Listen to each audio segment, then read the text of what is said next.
Hello, folks, and welcome to On the Other Hand with Kevin Beegle. This show is available live on the We Are Paradox Network every Wednesday and Thursday starting at 7 p.m. Pacific. The opinions expressed on this show are those of the host and its guests, and they do not necessarily reflect those of the other hosts, the management, the network, or any affiliated station. I don't know what that means. It means that if you have a problem with this show, you should probably just contact me rather than bothering anybody else. This is a live show, so it's not scripted. There's no words there. And we don't write anything down. Yeah, I can't read it. There's no words on it. I can't do it. I understand. Do it live. I'll write it and we'll do it live. Well, let's do this. We should probably just not worry about what anybody thinks. What does that mean? Let's just go ahead and get started. All right, go. We'll do it live. Okay. We'll do it live. And now for the meat and potatoes.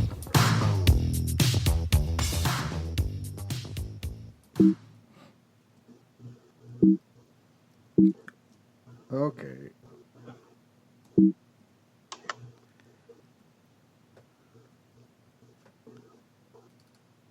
See, this is what happens, Amy, when you change all your hotkeys around.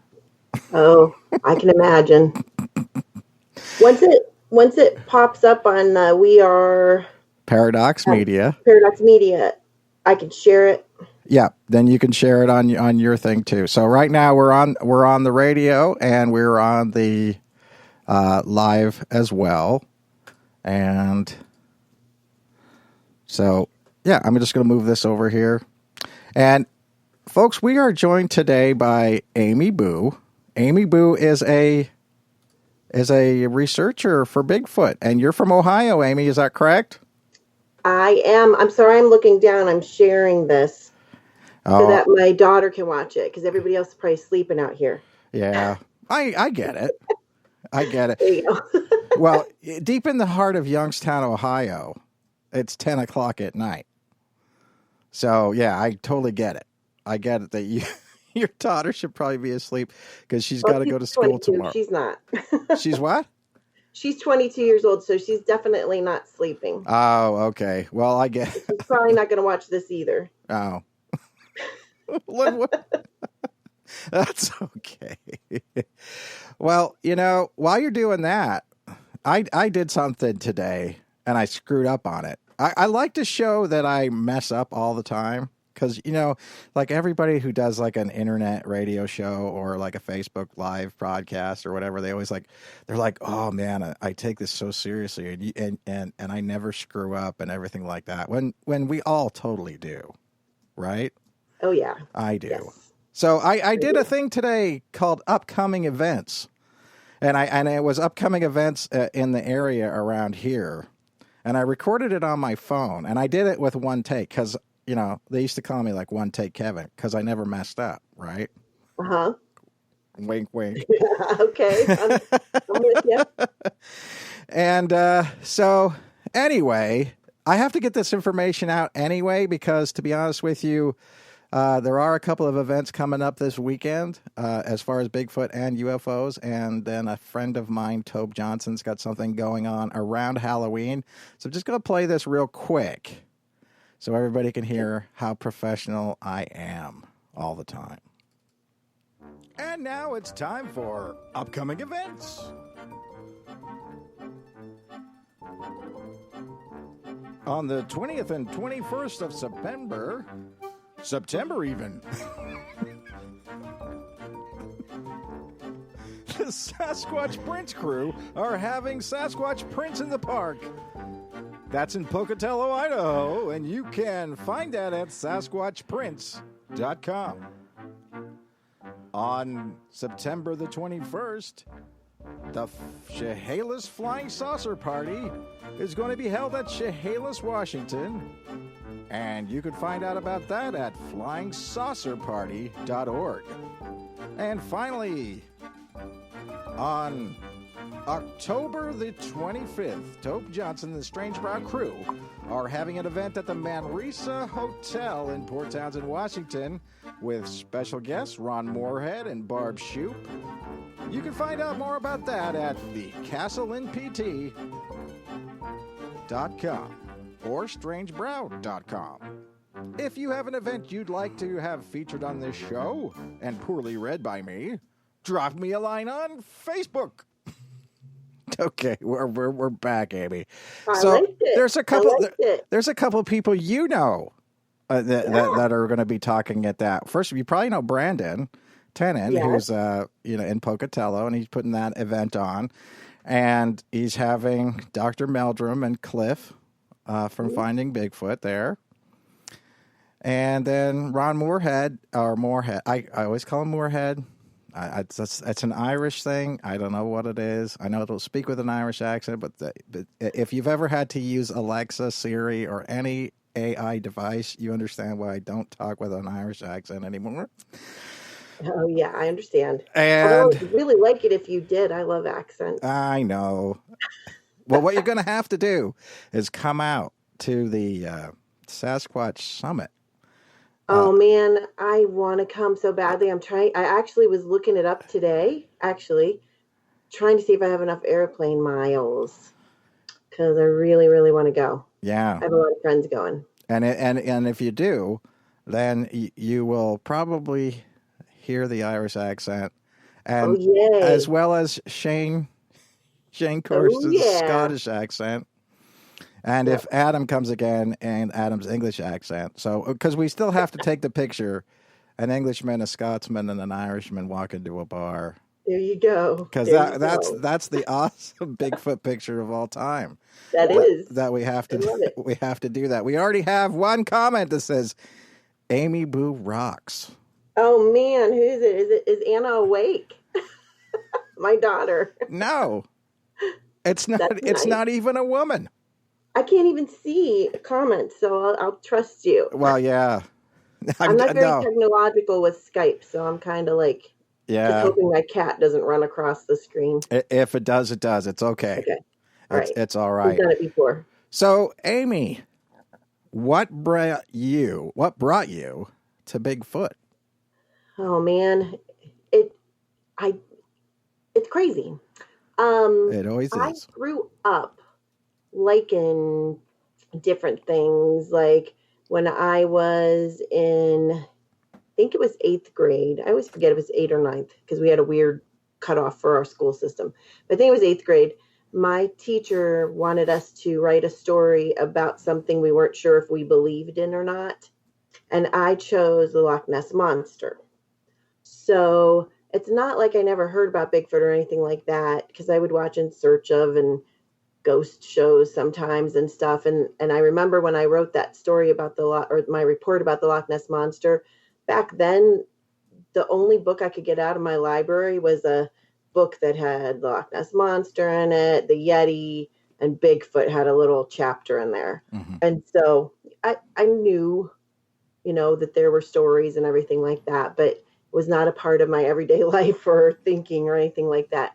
Until 2012, I was a passenger in a car. And I always say my story that brought me into this might not be the most super fabulous one, but it's what brought me here. And anyway, I was riding along, was not thinking about Bigfoot. It was actually the last time I had a conversation with my father because he was very ill. And it was on Palm Sunday because he died a week later on Easter.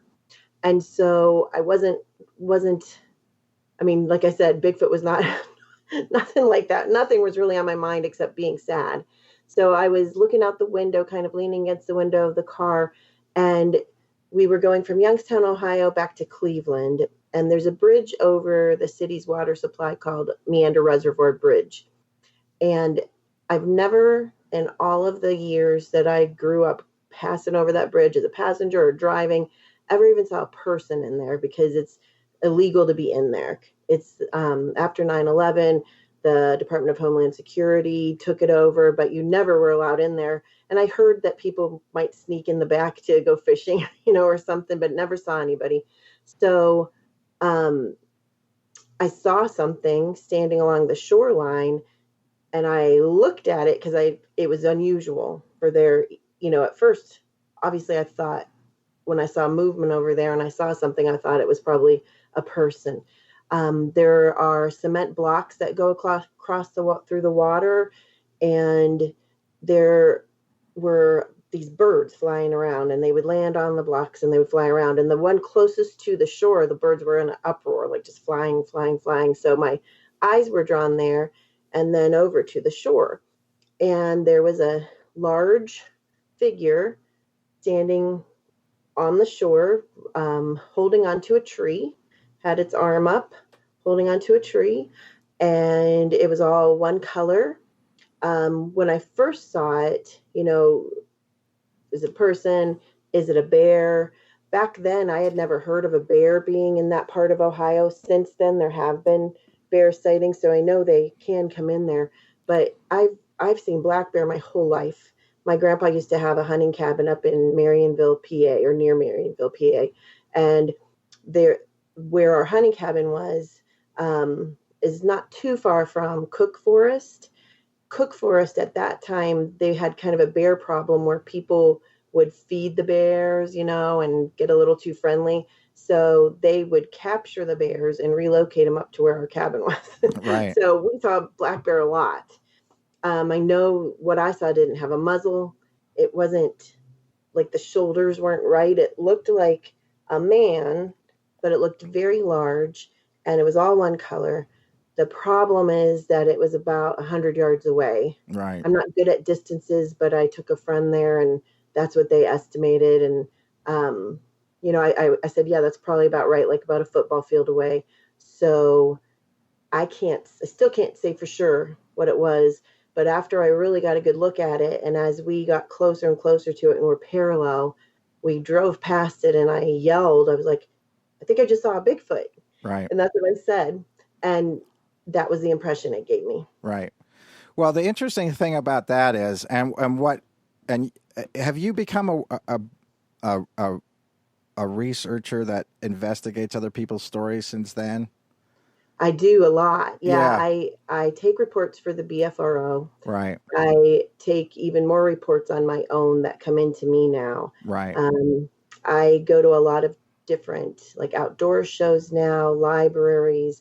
And so people that don't want their stories public will come to me. I kind of say, like, I have my BFRO hat. I have my Amy Bue hat. Right. Well, I think one of the things that I want to say about that, Amy, is, and the first thing I always ask people, because I don't officially record things for people, Okay. I don't.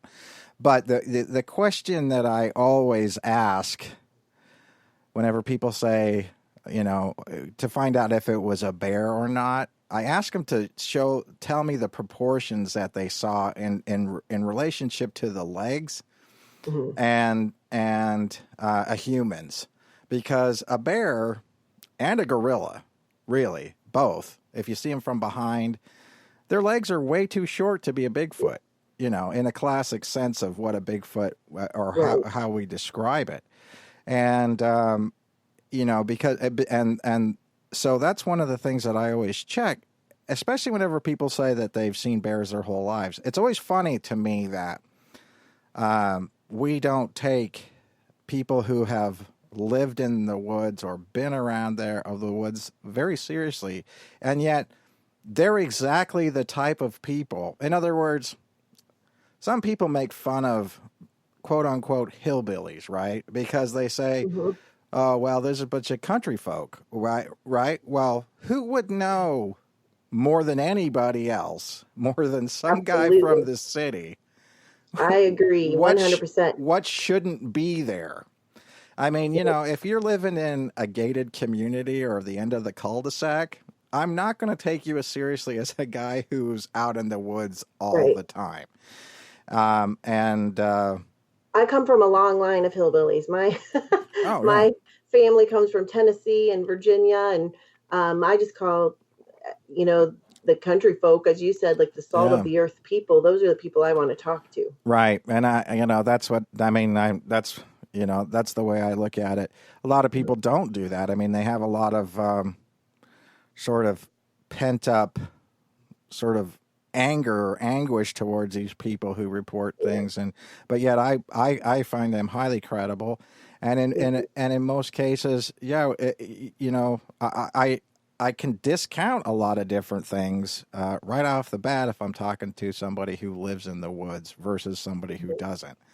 Right. Because I mean, a lot of times, Amy, if you haven't seen a bear before, and most likely you haven't, if you're just going hiking or whatever, it's seeing it in different shapes or knowing that they can walk on 2 feet and do different things like that throws a lot of people off, and you can misidentify things. So it's nice to know that when you are saying that story, you have a background that we can go from to say, yeah, this is not the average situation that most people deal with. And we used to drive around as kids. Like we would drive around looking for deer, looking for bear in the woods, and you could tell it was a bear, and I still think, even though my nature won't let me say 100% that that's what I saw, a Bigfoot that day. Right. I do think it was, because I think that I'd be able to tell a bear from the end zone. The only other thing I think it could be was a person joking around, like a very tall man. And since it is in a restricted area, I could never, even back then, I wouldn't have been able to do a size comparison, nor would I have ever thought about it, because that wasn't in my vocabulary. Like, this isn't something I thought about. But I know it was really big, and it was very wide, very, very wide. It was holding on. I didn't see, you were talking about the arms compared to the legs. At that distance, I couldn't really tell, but I did, could see the arm, and I could see that it moved like as one unit, and it looked like it was facing toward those birds, and they were really upset. Like they were just, right, flying around. Yeah, and that's the other thing too, that birds don't really necessarily kick up a fuss unless there's something that's not really supposed to be. There were birds on every one of those blocks. I always thought it was a bridge that ran across there, but the chief of security, unless I didn't understand, he was saying it used to be telephone lines that ran across there, and there were birds on all of them, but only the one closest to this creature, and it was still a distance into the water. It wasn't like right in front of it, but they were flying around a lot. Yeah, and so. And this is going to take a little bit of speculation on your end. Mm-hmm. But do you think that it was like fishing, or out there trying to just sort of like? I mean, it wouldn't if it seems to me like if you're around a lot of birds that really get upset, it's around they're thinking, oh, okay, well, this guy's going to eat something and leave something for us. Food. Yeah. Could be. I really couldn't say, because I didn't, I don't know how fast we were going at that time, but usually, depending on the traffic, 50 miles an hour, 40 miles an hour, depending on traffic. But I couldn't say what it was doing, but that's an interesting theory. Well, yeah, I mean, I mean, to be honest with you, and folks, if we're talking about Bigfoot, that's all we have is theories. Yeah. They're because of the fact that some theories make more sense than others, and one of the things I want to get to talk to you about was your taking of the sort of a bushcrafting class, a natural kind of a plant identification kind of class and stuff like that, because I think that's very, very important, and I actually think that puts you apart from 99.9% of Bigfoot researchers who never do that. And I'll tell you why it's important in a minute. But what I want to get to is so this event happens. I mean, I know you're kind of downplaying it because, it's, because a lot of times people say, well, it could be this, could be that, could be this, could be that. And so then you start to say, well, yeah, okay, maybe it's not that. But it's obviously important enough that it sort of changes your whole life. It did. It really did. And I will say that a lot. And I always say, I'm not going to make something up if it didn't happen, but I'm not going to say it didn't happen if it did. Right. And I get people in my life that just think I am crazy. I Right. don't care. Like, that's just my personality. I don't care if they Right. do. But yeah, I that particular one, I do think it was a Bigfoot, or that it could have been, I should say, Right. because once I saw that, it did change my life. I called my mom pretty quickly, and then I was just so taken aback because at that point I thought, okay, well, it can't be that because that's not real. And the only thing I remembered about Bigfoot, even from In Search of, like, I went into my mind like the Pacific Northwest, maybe Canada.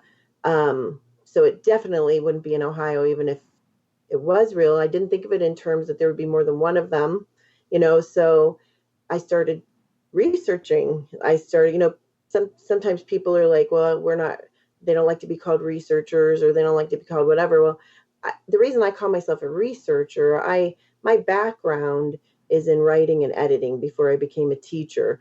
And so when you're writing, you research things. So that's why I say that. Like, I research things by reading, by listening to things, listening to other people. So anyway, I started looking into this, and I found out pretty quickly that there were other sightings right around that area.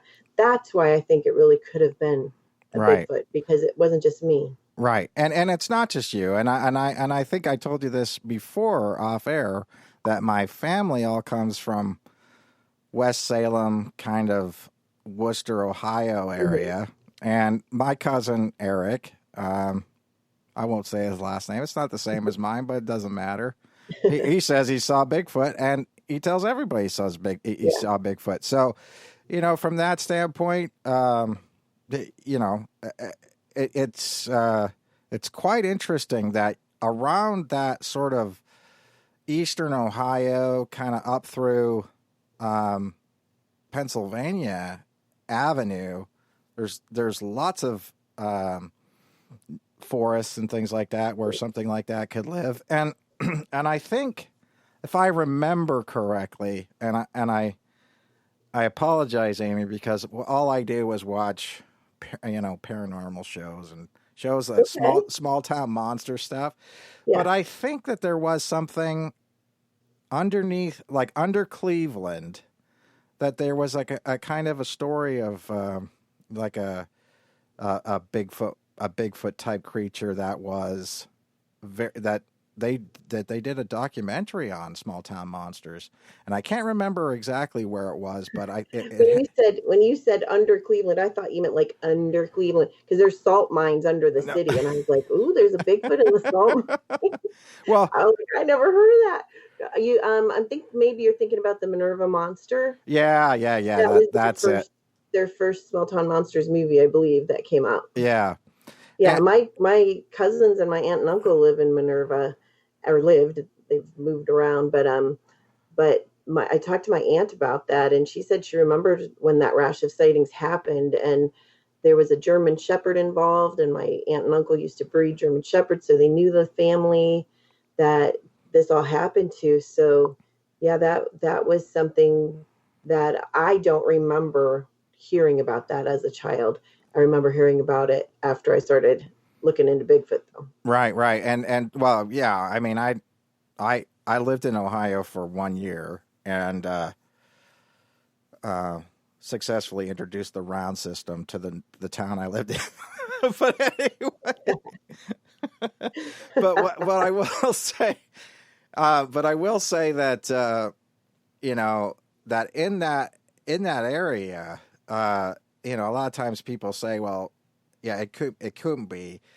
This is that. But I mean, again, it's one of those things where you get this idea in your head about what Ohio is like, or what Arizona is like, or what Washington is like, and you don't realize that for whatever idea. I mean, it was kind of a funny thing. When we moved out here, I thought it was going to be all forests, and there was going to be no cities, and and it was going to be.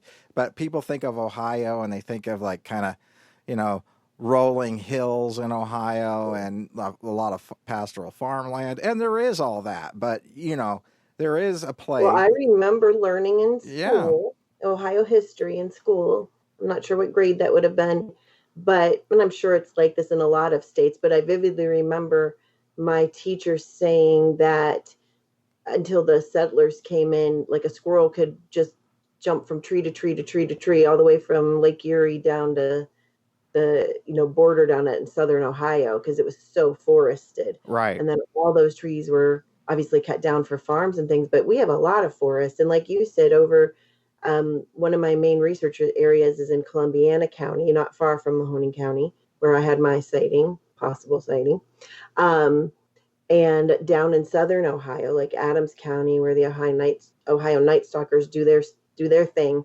It's huge forests down there, Shawnee, and you could just get lost in there. You really could. In Columbiana County, I go down to Beaver Creek State Park, and the Beaver Creek State Forest is right there also. And it's hard to find a way in there sometimes. You have to kind of bushwhack your way in. Right over the border is Pennsylvania, like you said. They kind of call it the Appalachian foothills, and then you go into the Allegheny Mountains. Right. And the forest there. Well, and I think that's kind of the key thing to it is, like I said, I had asked you, I think about a month ago, if you could be on my show, and then like you were at a couple of different conferences, and then you were out in the woods, and then you were at a conference, and then you were out in the woods, and then I got a hold of you, and you were out in the woods. I know. And that's, I mean, but what I'm saying is that that's awesome because of the fact that you're not one of those people who I think, tries to play that up. A lot of people do, like anytime they step out into the woods, it's like, I'm going to take a picture of myself. I'm filming myself. I'm driving in my car. Here's the thing. Yeah, I'm in my truck taking a YouTube video of myself going out somewhere, and it's probably behind the Walmart or something. But here I am. I'm going out looking for Bigfoot. Yeah. I know people like that. They'll show up at events and then they'll take a selfie and then they'll leave. Yeah. So, well, yeah, I mean, but the thing that's funny about that is that, and we all have to be cognizant of the fact that there are researchers, and then there are YouTube researchers, and then there are people who, play it up. And and it's like anything, right? I've got a green screen behind me, and this is not a picture, but you can't see what Amy sees if you're looking at me on the Facebook Live. She's looking at a ratty old green sheet that's hooked up behind me, right? And it makes it look like, oh yeah, well, he's in the studio. He's got this microphone in front of him. It's my bedroom, you know what I mean? But it looks good. But mine's not. I'm in my daughter's room. Well, so yeah, I know, but but I'm saying is that sleight of hand can do a lot with all this. So it does matter that you do take this seriously. It's like a lot of times I went bigfooting with a guy. I won't mention his name, but a lot of people don't like him, and it's because of what he says. But I'll tell you one thing: of all the people I know, he's the only person who sent me a text from the side of a mountain on New Year's Eve while he's under a tarp. Yeah, without a tent, and he's saying, "Yeah, Happy New Year's." And it's like, dude, it's like everybody else quit researching 6 months ago. You know what I mean? And so, that's one of those things that you have to realize is that some of those stories don't get told. You know what I mean? I put entirely too much on Facebook. I know this, like I do, but it's weird because when I go out and do something that like truly, like I just want to be out in the woods and I want to be looking for whatever, I don't. Like you wouldn't even know I was out there. I have like a little private page with some of my friends on it that I'll say, hey, I'm going into this area. It's this time of day. I'll be back by this time, or come find me, or send out the posse. Right. My friend David Wickham has a page like that for people in Ohio, where we will tell each other, like, even if there's more than one of us, hey, we're going here. Do you want to meet up or not? But it's not like blasted all over the place. Right. And I want to say one other thing about, I know what you mean. Like, there's some people that are out on YouTube where it doesn't seem like they're really out doing a lot, but there's some people that have these YouTube shows that they really are, and I know them personally now, and they are in the forest as much as possible. Like, so I totally, I like that. I like to watch what they're doing. I like, there'll be people will say, well, there's armchair researchers, and I have had several health problems over the years, and I couldn't always do a lot out in the field, whether it was before Bigfoot and I just wanted to go take a walk, or now, there's still some times where I struggle from health problems that are ongoing. So, like, if people are learning and reading, I still think you need that as well. I do a lot. I'll do a lot of research online and writing things. Yeah. But I also try to get out in the woods too. Oh yeah, no, and don't get me wrong. Don't get me wrong. I think that there's a specific niche for everyone, you Sure. know, and I think that's the key thing to it. You used to be a teacher. I used to be a teacher. I mean, I still do fill in every once in a while. I'm a substitute teacher now, but I don't teach full time. And a lot of that has to do with the fact that I went blind in one eye and I can't really walk with my feet the way that I used to, and things like that. So it's like, from a certain standpoint, yeah, I do try to go do things, but there's things that hold me back, and and so I thought, well, from that standpoint, I'm not going to go online and critique people. That's not what I want to do. But I figured I do have some skills. I used to be a DJ whenever I was younger, and I could talk to people, and I like to give people the opportunity for people to know who you are, because the only way that you're going to get to know a lot of people is through their YouTube channel or interviews. And a lot of people don't get interviewed because they don't have a YouTube channel. And so therefore, and to be honest with you folks, if you don't know that the Bigfoot world is a dog-eat-dog world, guess what? We've both worn the T-bone underwear in the past. And so all I'm going to say about that is... That's such a good way to put it. All I'm going to say about that is sometimes you're hearing stories about somebody that's not even remotely true or whatever, and therefore...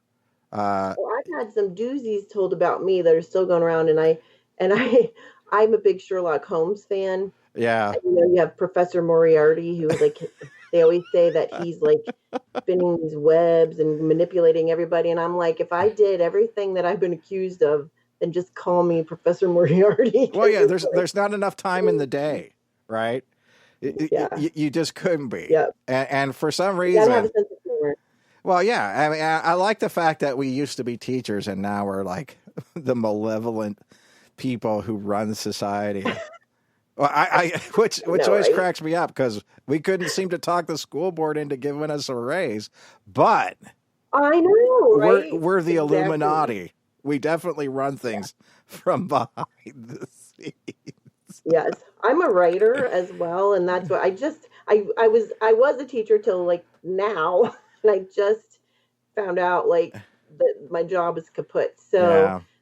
I have all these plans of what I'd like to do, but I'm probably going to be taking some time to finish a book that I'm writing.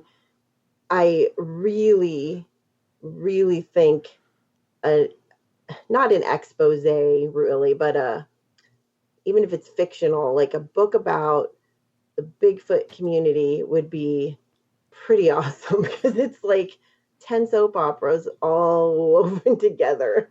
It Yeah. really is. So it could be really interesting. Well, no, I think humanity. yeah. Well, I think that the thing that's interesting about it is that for a long time, people, this was a very kind of closed in world. In other words, unless you wrote a book or you were Ivan T. Sanderson or John Keel or John Green or, the Four Horsemen or those guys like that, unless you had a book, your voice wasn't being heard. Right. And then talk radio came along and like Art Bell show in the 90s and stuff like that. And then it started to get a little bit out there, a little bit more. But then people weren't talking about it still. And then YouTube came and the internet came and now everybody has a voice.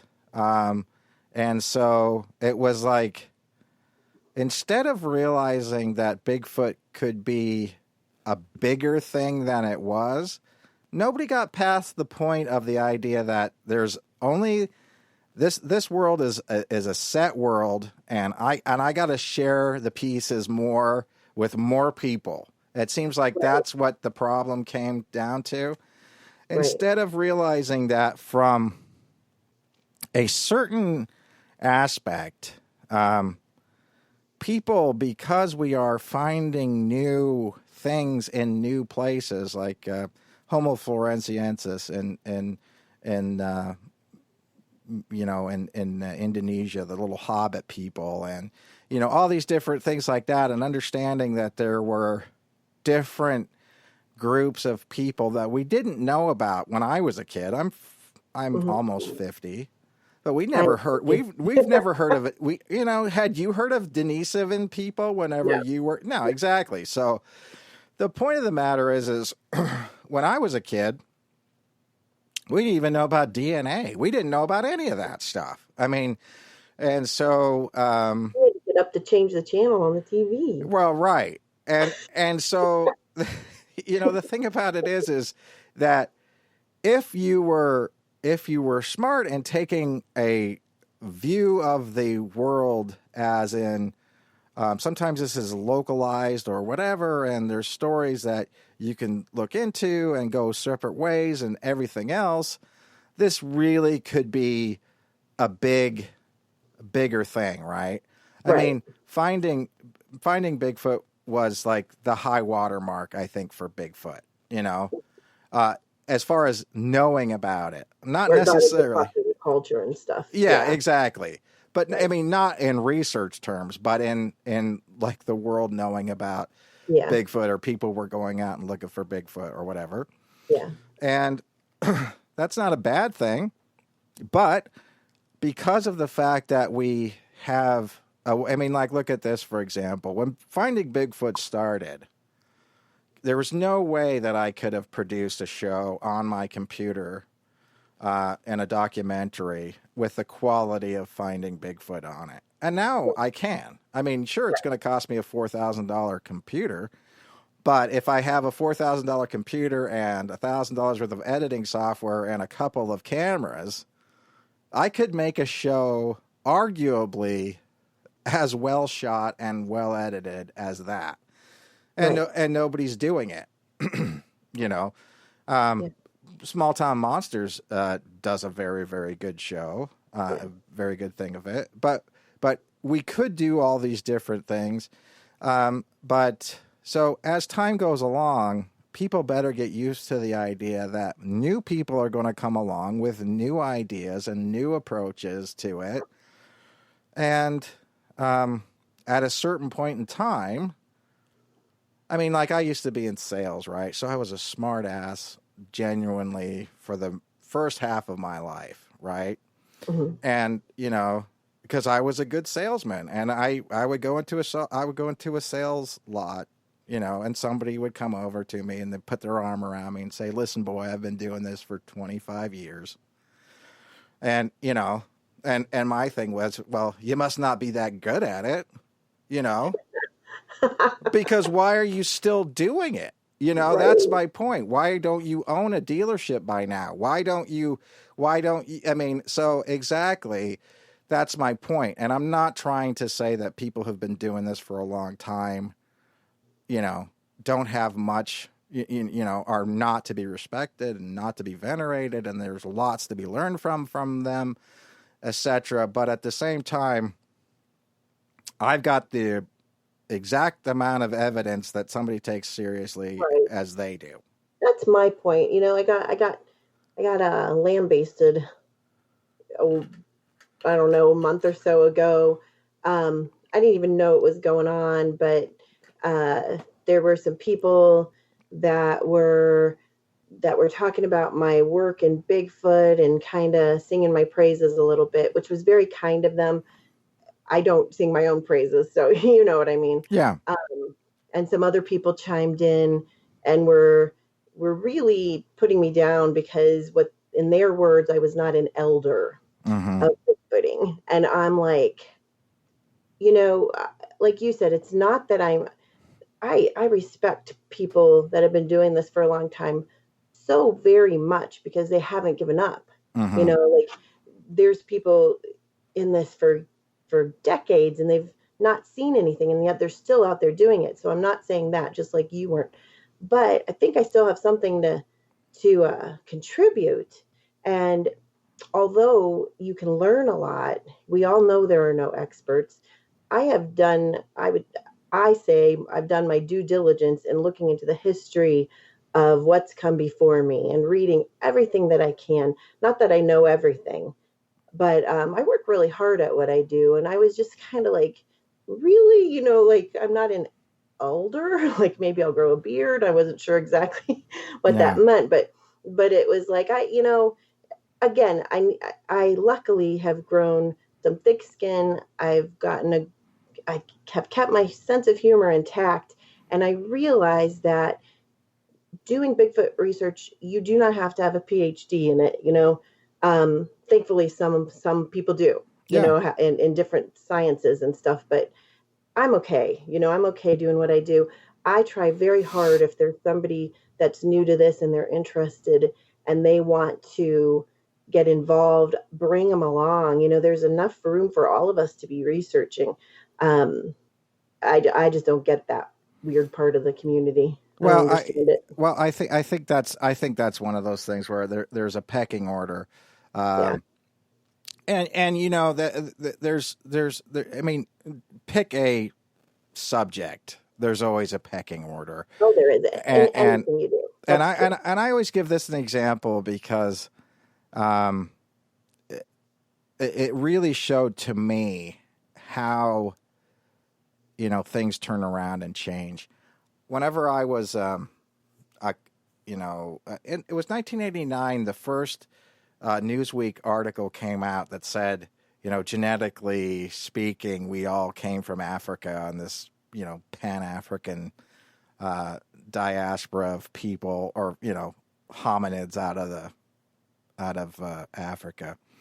And it was just whenever genetics were starting to get in, and people were still arguing in Ireland about whether Celtic people were, different, from whether they were the same as Austrian Celts or Irish Celts were the same. So, I mean, it's a long story. But anyway, part of the things that we went to was a Neanderthal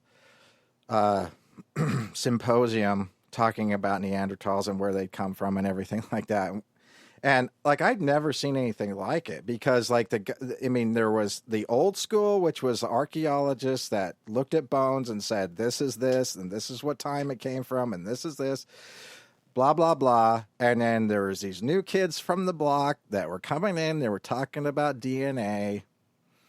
And I mean, like, literally, these people like almost got in fights with each other. It's like, I'm not listening to some smart kid. This is not even, it's like, I can't look at a DNA thing. How do I even know that the computer's even giving me the right report? How do I know? How would I know to trust it? How would I mean, and apparently, back in those days, I mean, you remember the OJ case, you could put doubt in DNA because, even though it was supposed to be 1/1000th of a billionth of a billionth that it would be wrong, it was still doubtful. Yeah. And so, I think part of the thing about it is that, yeah, nobody likes the new guy coming in and putting in a new idea, especially whenever you might upset the apple cart. And so if you have a new approach, Amy, I'm saying you've got to stick with it because of the fact that that's the type of thing that often changes things, right? It's the new approach. It is. And I'm not even here to upset an apple cart. I know you're not. Huge respect for people that have come before me. Some of them, not all of them. Right. All of them. And, right now, the book that I'm writing right now is with one of the guys who has been doing this since Roger Patterson's time. We're working together on a book, and I love, especially because I'm from Ohio, I love the Ohio history. And so I'm really trying to keep that alive. Mm-hmm. I don't think I'm better than anybody. I just am. I don't think I do everything better than anybody. I don't think I know everything. If there was that trail cam photo going around today that everybody was talking about. Was it a cat upside down? Was it a Bigfoot on the trail cam? And I spent too much time on that as well because I hurt my hand today, and so I was kind of out of commission a little bit. But anyway, or my wrist. Anyway, I was like, I was saying, I think that it could be a cat, like a large cat. I wasn't saying it was. I wasn't saying I'm right, but people start fighting. And so it's like, if you have an opinion, people are going to argue with you. And I almost got out of Bigfooting for a while there just because of some drama that was going on. And I was like, no, I love doing this. I'm interested in it. I'm not gonna listen to that noise anymore. It can go on in the background. People can say what they want, whatever, blah, blah, blah. But if you have an opinion and you're a strong person, you're gonna get people that say stuff about you. And I just frankly don't care anymore. Like I'm just doing my own thing. Right. And who took the picture? Who took the picture? The trail cam picture. The trail cam photo, I don't even remember where it first came from. It's been like all over, some of my best things that have happened to me in Bigfooting have come from me haunting different Bigfoot pages. Well, here's I do that a lot. Here's my point. If you don't know, this is my point. If you don't know who took the picture, I wouldn't even comment on it because I was having a little bit of fun. I get what you're saying, but I think that the majority of us spend time trying to look at a picture for what it is and what it could be instead of the whole thing. I want to know who took it. I want to know their story, and I want to know. And I want to have it right because I'm with you on the fact that unless somebody has skin in the game at this point in time, I don't want to know. I don't want to see the Bigfoot picture. I don't want to see. Forums are filled up with, "Is this a Bigfoot? Is this a Bigfoot?" And then I always say, crazy. It's kind of funny. Yeah, because I said before, I grew up reading every Sherlock Holmes story. I won trivia contests over Sherlock Holmes stories, and I always liked that. So I like to try to debunk things. Yeah. Like I wish everything was a Bigfoot. It would be great, but it's not. Right. And so I really thought it looked feline. Maybe it isn't. I don't know. But so I finally found a photo that I kind of manipulated to look the same angle as that thing for my own sake. It wasn't like I was trying to prove everybody wrong. No. I like to try to figure something out because it was interesting. Yeah. Well, I'm with you 100%. I mean, I'm not saying that you shouldn't do it. I'm not saying that you should do it. I'm not saying anything like that. But let's face it. When we're talking about the premium piece of evidence, which is the Patterson-Gimlin film, right? It's still a matter of opinion. Yes, whether that's real or not. Yes, it is. And so that's the thing that cracks me up, is the fact that now the fact that I said that means that I'm going to have several different things in my inbox tomorrow that says, how could you say that? How can you say that? No, let me I say that. Yeah, well, no, but I'm friends with Bob Gimlin, Yeah. and I say that. Well, I've met Bob. I think Bob's a great guy. He is. But that becomes part of the issue in a lot of ways. And let me just here's my point in this one, right? So that's the seminal piece of evidence that we have, and people can look at it and they can say, well, based on the fact that the arms and these things are different and the lengths are different and different things like that, it doesn't move like a human. It moves like something else, right? And that's fine. And that's great. So that's how you came up with your conclusion that it's real. But the question that I always have is, if you take a look, and there's lots of people who've done research on like the Bluff Creek area. There's the Bluff Creek Project and Steven Streufert and people like that who are down there really kind of trying to, look at that area for what it is. I would think that they would think that the film is real, and I have no problem with that. But based on some of the data that they've taken and the different maps and geological maps, or geology maps and topographical maps, that's what I should say, of the area and things like that, I think we could come to the real opinion that Patty, if real, was between 6 and 7 feet tall and probably weighed no more than 400 pounds. Mm-hmm. So, I've heard that before. Yeah. So the issue being is, how do people come up with a 1,200 pound thing in the woods? Right. Because if that's true, there's more than one thing out there. That's what I'm coming up with, is that if that's true and everybody else is true and soil sample density tests and things like that are true, is Patty a midget? Bigfoot is. I mean, you see what I'm saying? I see what you're saying. Yeah. I decided really quickly when I started doing this that I was not going to put all my Bigfoot eggs in the Patterson-Gimlin basket. I wanted to take that movie aside. Is there other evidence? Is there another reason to be looking into this, to be devoting as much time as I do to this subject? And I think there really is. I really do think that the Patterson-Gimlin film could 100% be true. I adore Bob Gimlin. I think he's one of the best men I know. I still say there's a chance, just like, and it's not a slam on him or anybody else. I question my own sighting. Mm-hmm. And I had another one in 2018 through a FLIR. I question that. So I question what other people are seeing. Doesn't mean that Bob knew, if it was a hoax or not. I don't think it was. I'm not saying I don't think that it was, but I think as a thinking person, I have to leave that possibility open. And I do not want to spend as much time as I do with all of my hopes hinged on that, because we may never know. Right. So I don't have a problem with people questioning it. Yeah. I think you should. And I think that you've got, well,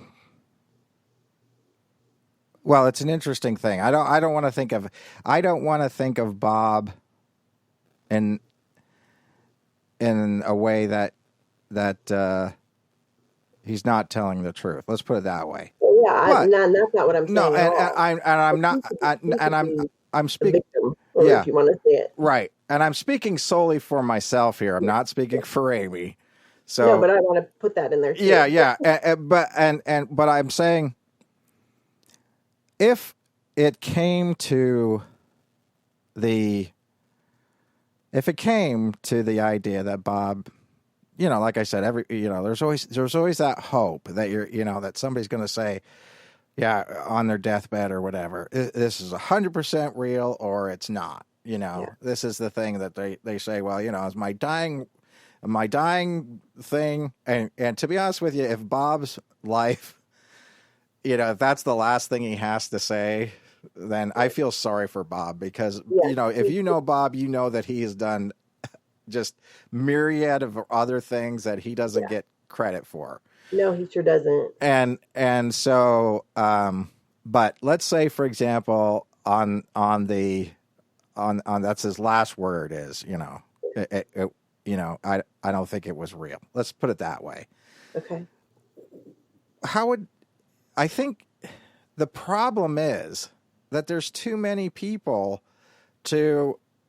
I think that the people would say that Bob was lying on his deathbed. No, exactly. Yeah. Exactly. I've actually thought about that before. Nobody would believe it anyway. So I don't think we'll ever really know. Yeah. I don't. Unless, I don't know, I guess, unless the costume, I don't know.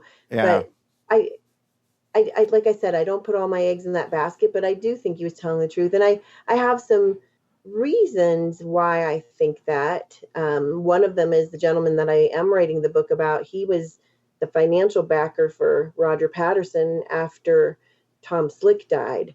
And the stories he's telling me of how focused they were and how much money they threw at this to try to find another one makes me tend to think, hey, you're probably not going to do that if you didn't really see something. Right. But again, I mean, I think you have to leave that possibility open. Well, it's an interesting thing, and you probably don't follow UFOs at all, but it's interesting that in UFOs there was recently there was some kind of an issue over, and I don't know if you remember the alien autopsy film from the 90s. Yeah, I know a little bit. Okay.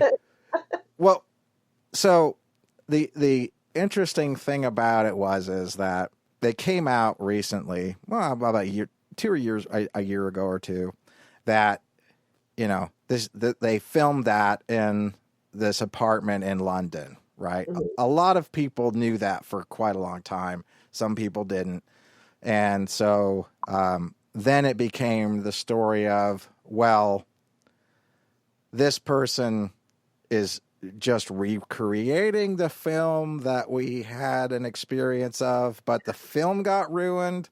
Right. And so that exact thing that would happen. Yeah. Yeah. So it would, that's the circular kind of a thing that we'll get to. It'll always be, no matter what, that it was either a real or an unreal thing. I mean, unless you're, yeah. So I think you're smart for really kind of taking a different view of it too, because of the fact that a lot of people's, I don't know, some people think, oh, well, that's it, right? Okay, Bigfoot's going to collapse. I don't think Bigfoot's going to collapse if that happens. There's a lot more going on than that. Yeah, because I mean, it's a phenomenon that has been around the world since anybody could write. I mean, maybe it's an interesting thing that all continents, minus Antarctica, seems to have some big hairy man story archetype creature that lives out in the woods. And so that's not something that is new, and people still reportedly see these things in other places, like, the Himalayas or Australia or wherever. And, and they're very credible in the way that they report it. So it comes back to, again, the idea of what could it be? And I guess that's the thing that we have to to get into. In your opinion now, based on the different speakers that you've seen and the people you've talked to, what would you lead yourself to, again, speculate that Bigfoot is at this point in time? I'll always preface it with, I could be wrong. Yeah. But I don't see why, and we talked about this a little bit off air, and I know this isn't your view. I think that's what you said, but I don't see why it still couldn't be a primate. Mm-hmm. I know a lot of people disagree with that, but when I think about the forests that we have, when I think about the food sources, and I think about the Cross River gorillas, and they have a very small breeding population out in the wild, and they're still there, I think that it could still be some type of a unidentified North American primate. I don't think it has to be that, and I'm open to other viewpoints. I don't know where on the scale that primate would be. Like, would it be more great ape? Would it be more human? So, I mean, primate could be anywhere in between, right? But I fully think that that's still a possibility. Now, saying that, I know a lot of people who have had very strange things happen to them. I listen to Sasquatch Chronicles, and I listen to witnesses that I take their reports, and friends who have had very different experiences. And so I don't discount those. Sometimes in the Bigfoot world, if you're a science person, you're supposed to be like, no, I can't even listen to any of that. And I will always listen to it. I say over and over again that, and I know I talked to Adam Davis about this too, and he says the same thing.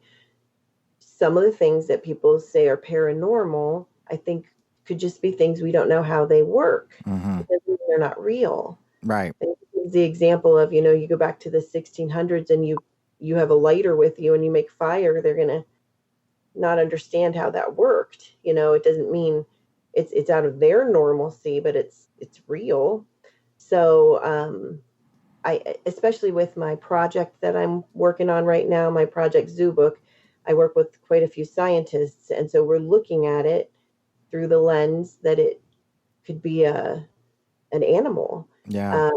But I love to hear other stories. And I'm not just saying that to be wishy-washy, to please everybody, because at this point I don't really care, because people get mad at me no matter what I say. Yeah. So it's just really the truth. Right. I think that there's not a reason it couldn't be a regular animal. Right. And I'm going to say in my wishy-washy answer that I don't disagree with you. However, let me put this to you this way, because I like what you said, and I said this to Richter, which is the same thing that you've got, which is there's two types of people in Bigfoot, and I think there needs to be three types of people in Bigfoot. But there's the flesh and bone people, and then there's the woo people, the woo people. And all I've ever said to Richter is, because he recently said that I had scrambled brains. But I will say this. If you haven't seen it, it's woo to you. It's woo to you, Amy. So let's put a pin in it for now. And we will come back and we will discuss the possibilities of what it could be, why I think Amy could be right, why I think that it might be something a little bit hybridized from what Amy's saying, and then we can go down a different road as well. So we'll be back in 7 minutes. And now it's time for upcoming events. All right, they can't see me anymore.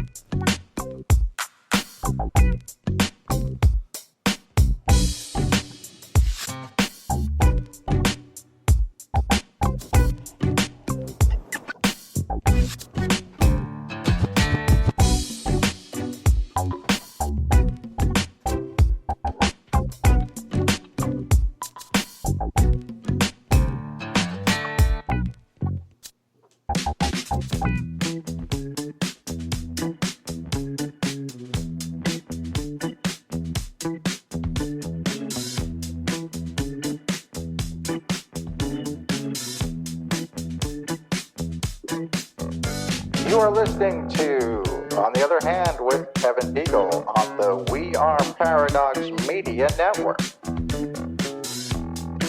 can find the show on Facebook at We Are Paradox Media. Also, you can hear the show on Spreaker Radio by searching We Are Paradox Media. The show will be returning shortly. We have taken a break for station affiliation. This is a live show, and the call-in number is 360-548-7070.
You are listening to On the Other Hand with Kevin Beegle on the We Are Paradox Media Network.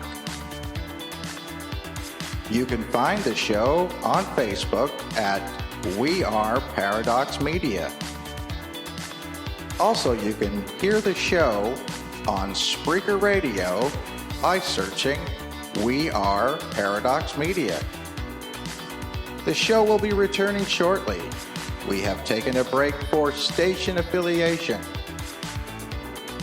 This is a live show, and the call-in number is 360-548-7070.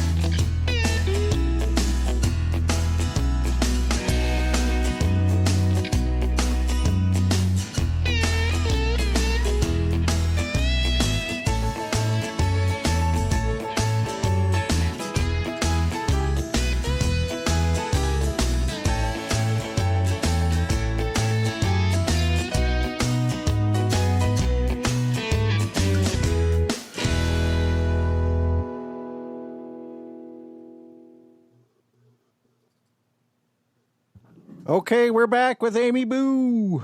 Are you still there, Amy? Amy Bue, Amy Bue.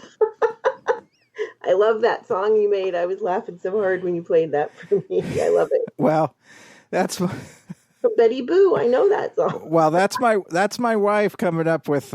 She helps me do things, and that was her helping me out on that one. And she loved it. She makes all the music for my breaks and everything else. Thank you. And so one of the questions that I had for you was, so you were a teacher. How did seeing a Bigfoot and admitting it affect your career, or did it? Not that I know of. I don't think that's where I got laid off. No, I'm kidding. It actually helped in certain ways because this sounds silly, but it was true. Like the kids, especially the age of kids that I taught during that time when it was all happening, I taught mostly 7th and 8th graders. They're my favorite.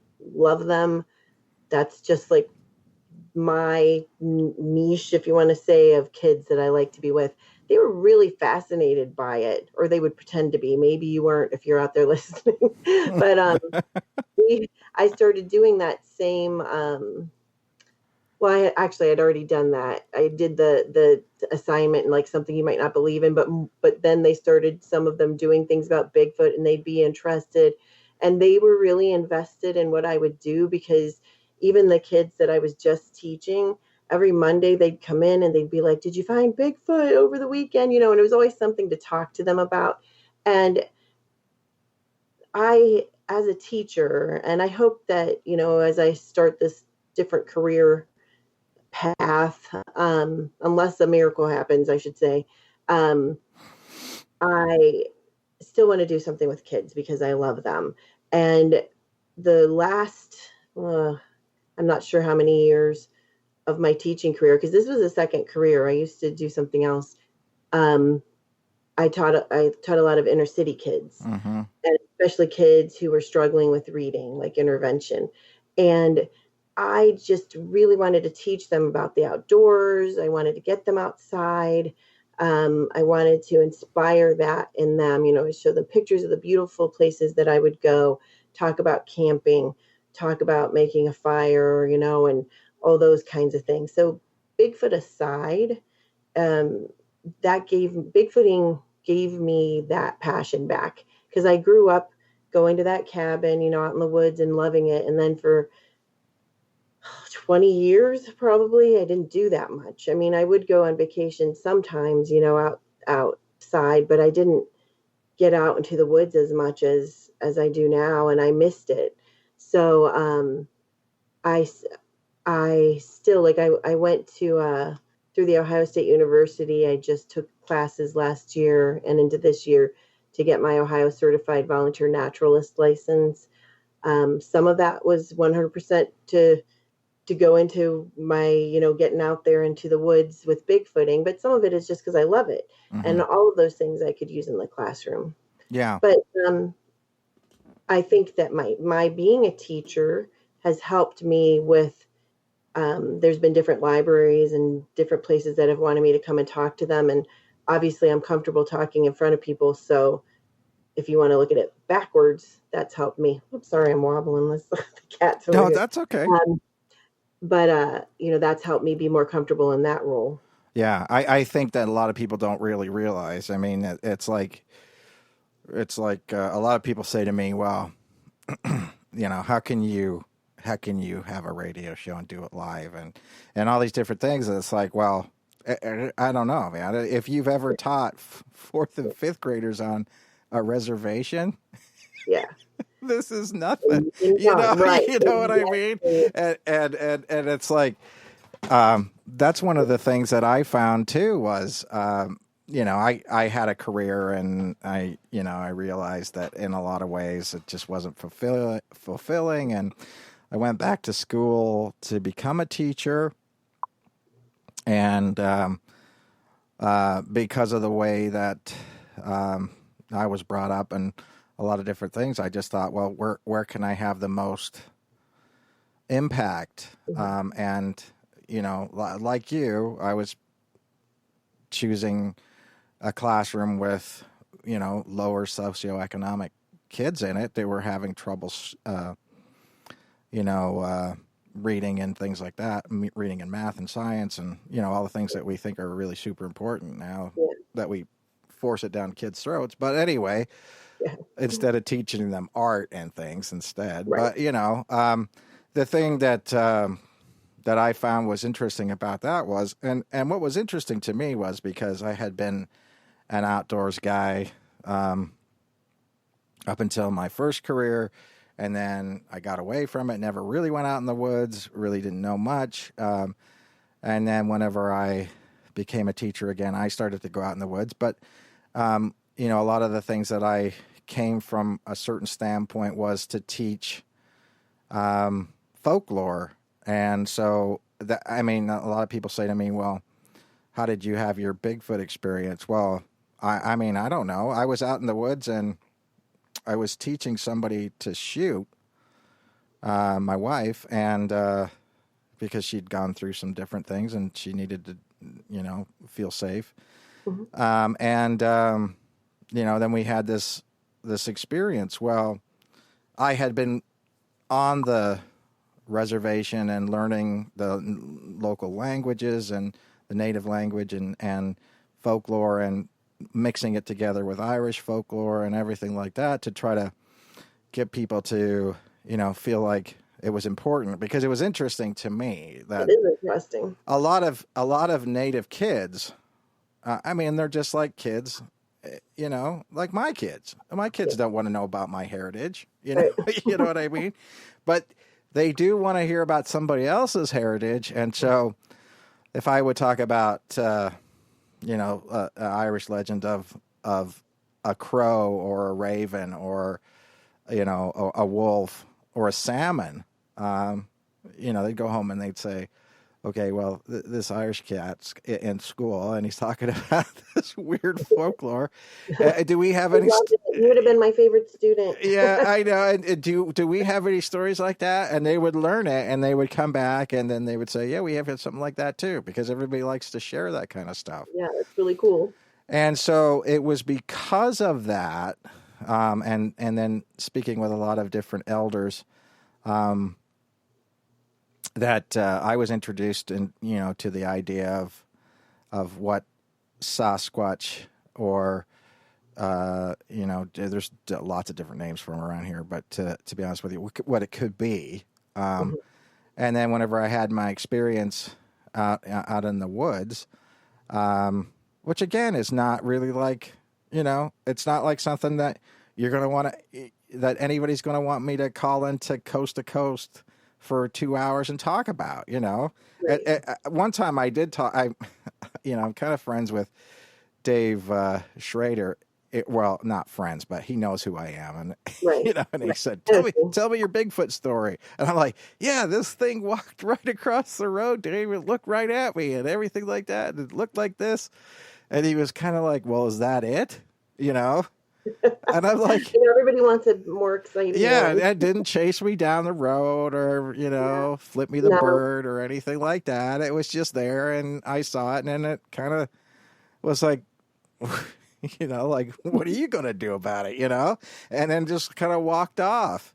And, and so that's the thing that's always funny to me is like a lot of, and I'm not picking on people who have radio shows because obviously, I didn't write a book about 100 Nights with Bigfoot or whatever. And people write books like that. And that's great. But, it was solely unremarkable if it wasn't for the fact that it was a Bigfoot. You know what I mean? And so that was like, that's the way that I can look at it is to say that. So then you get into the whole idea of, well, what are other people experiencing and what do they think it is? And you go back to, old stories of, even the Epic of Gilgamesh has a, I was going to say that. Yeah, yep. Bigfoot type creature in it. And, so, in the first, the first written stories of folklore, yeah, there it is. And it continues on and on and on, and we've always talked about these sort of wild men that live in the woods that are out with society. And so, so going back to our original point, and I do waste time. That's okay. You're a teacher. That's what we do. But to go back to the original thing where I was coming back to say, what could it be?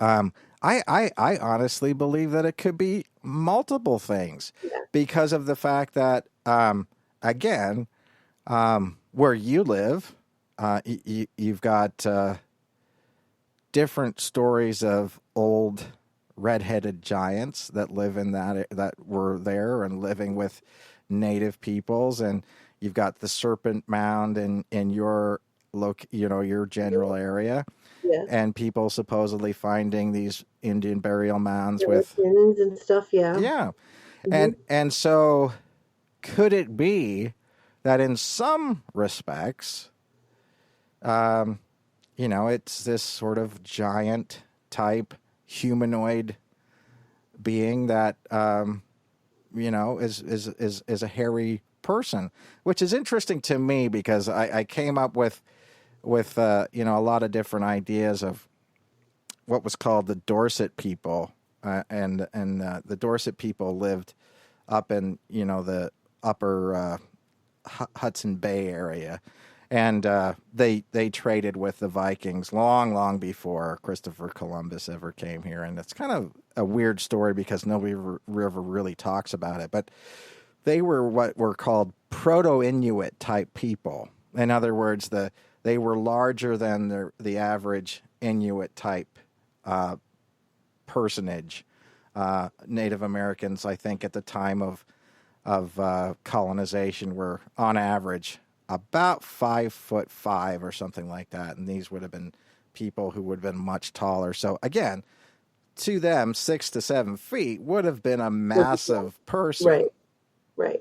And so, I always have the idea that is it some form of a DNA hybrid between a human and a Denisovan person, or just a Denisovan person, or a human Neanderthal Denisovan person, because humans could hybridize with both Neanderthals and Denisovans could hybridize with Neanderthals. That's all been proven. So, to be honest with you, we don't know what any of that result would be. No, we don't. Yeah, and it's funny because of the fact that, and this is an interesting thing that a lot of people don't know. When they first found Neanderthal bones, and they gave it to this French artist to draw Neanderthal, he drew it very, very, very much like what we would call a classic Bigfoot creature that we see on all these different things in art and everything else.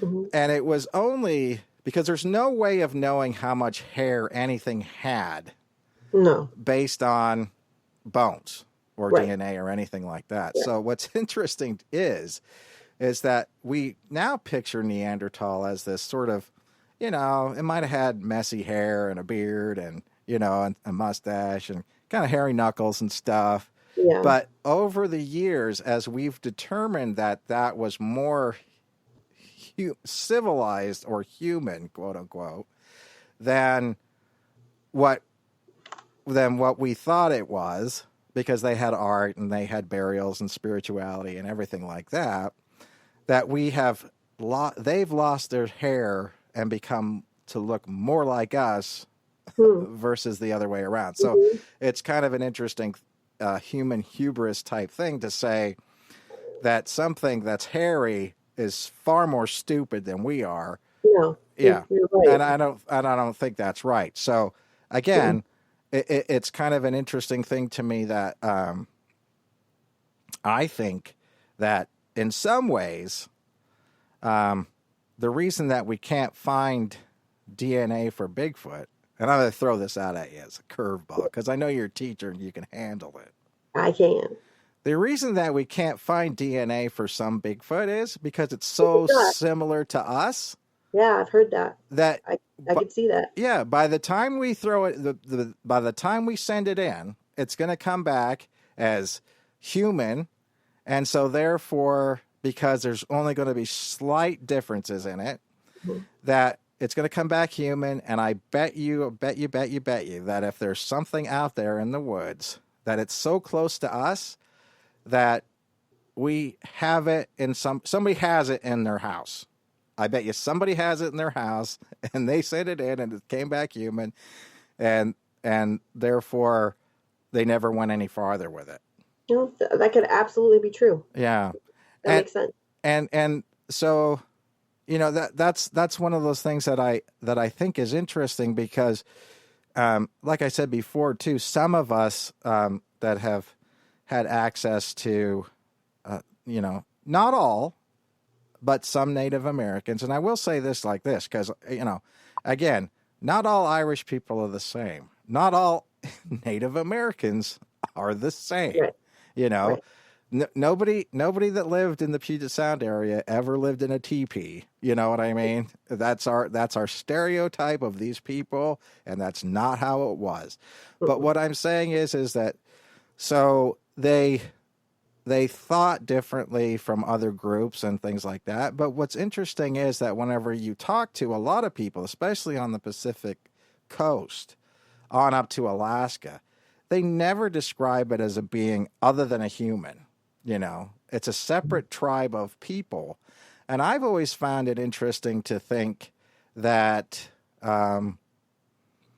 these could be some group of people who could be living out in the woods who may have had some sort of predisposition through whatever to carry certain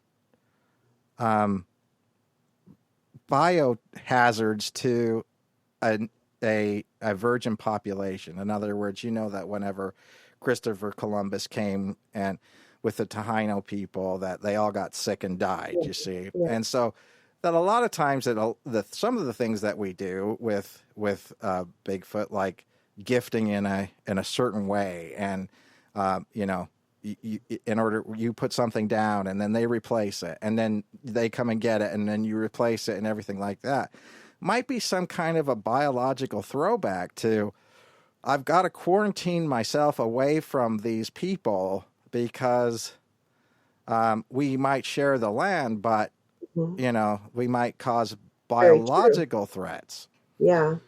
And devil's advocate to the one thing you said, and I think that absolutely could be true, but I know, and I've talked about this to several people before, but if you're going over to Africa, you talk about the Native Americans and the First Nations people of Canada often called them like their brothers or other people, but so did the the people in Africa, the natives there would, would say there were wild men in the forest. Yeah. There were wild people out there, and they were the gorillas or they were the billy apes. And, in Borneo, the old man of the forest, so the language that they use doesn't have to mean they're more human. And I know you know that.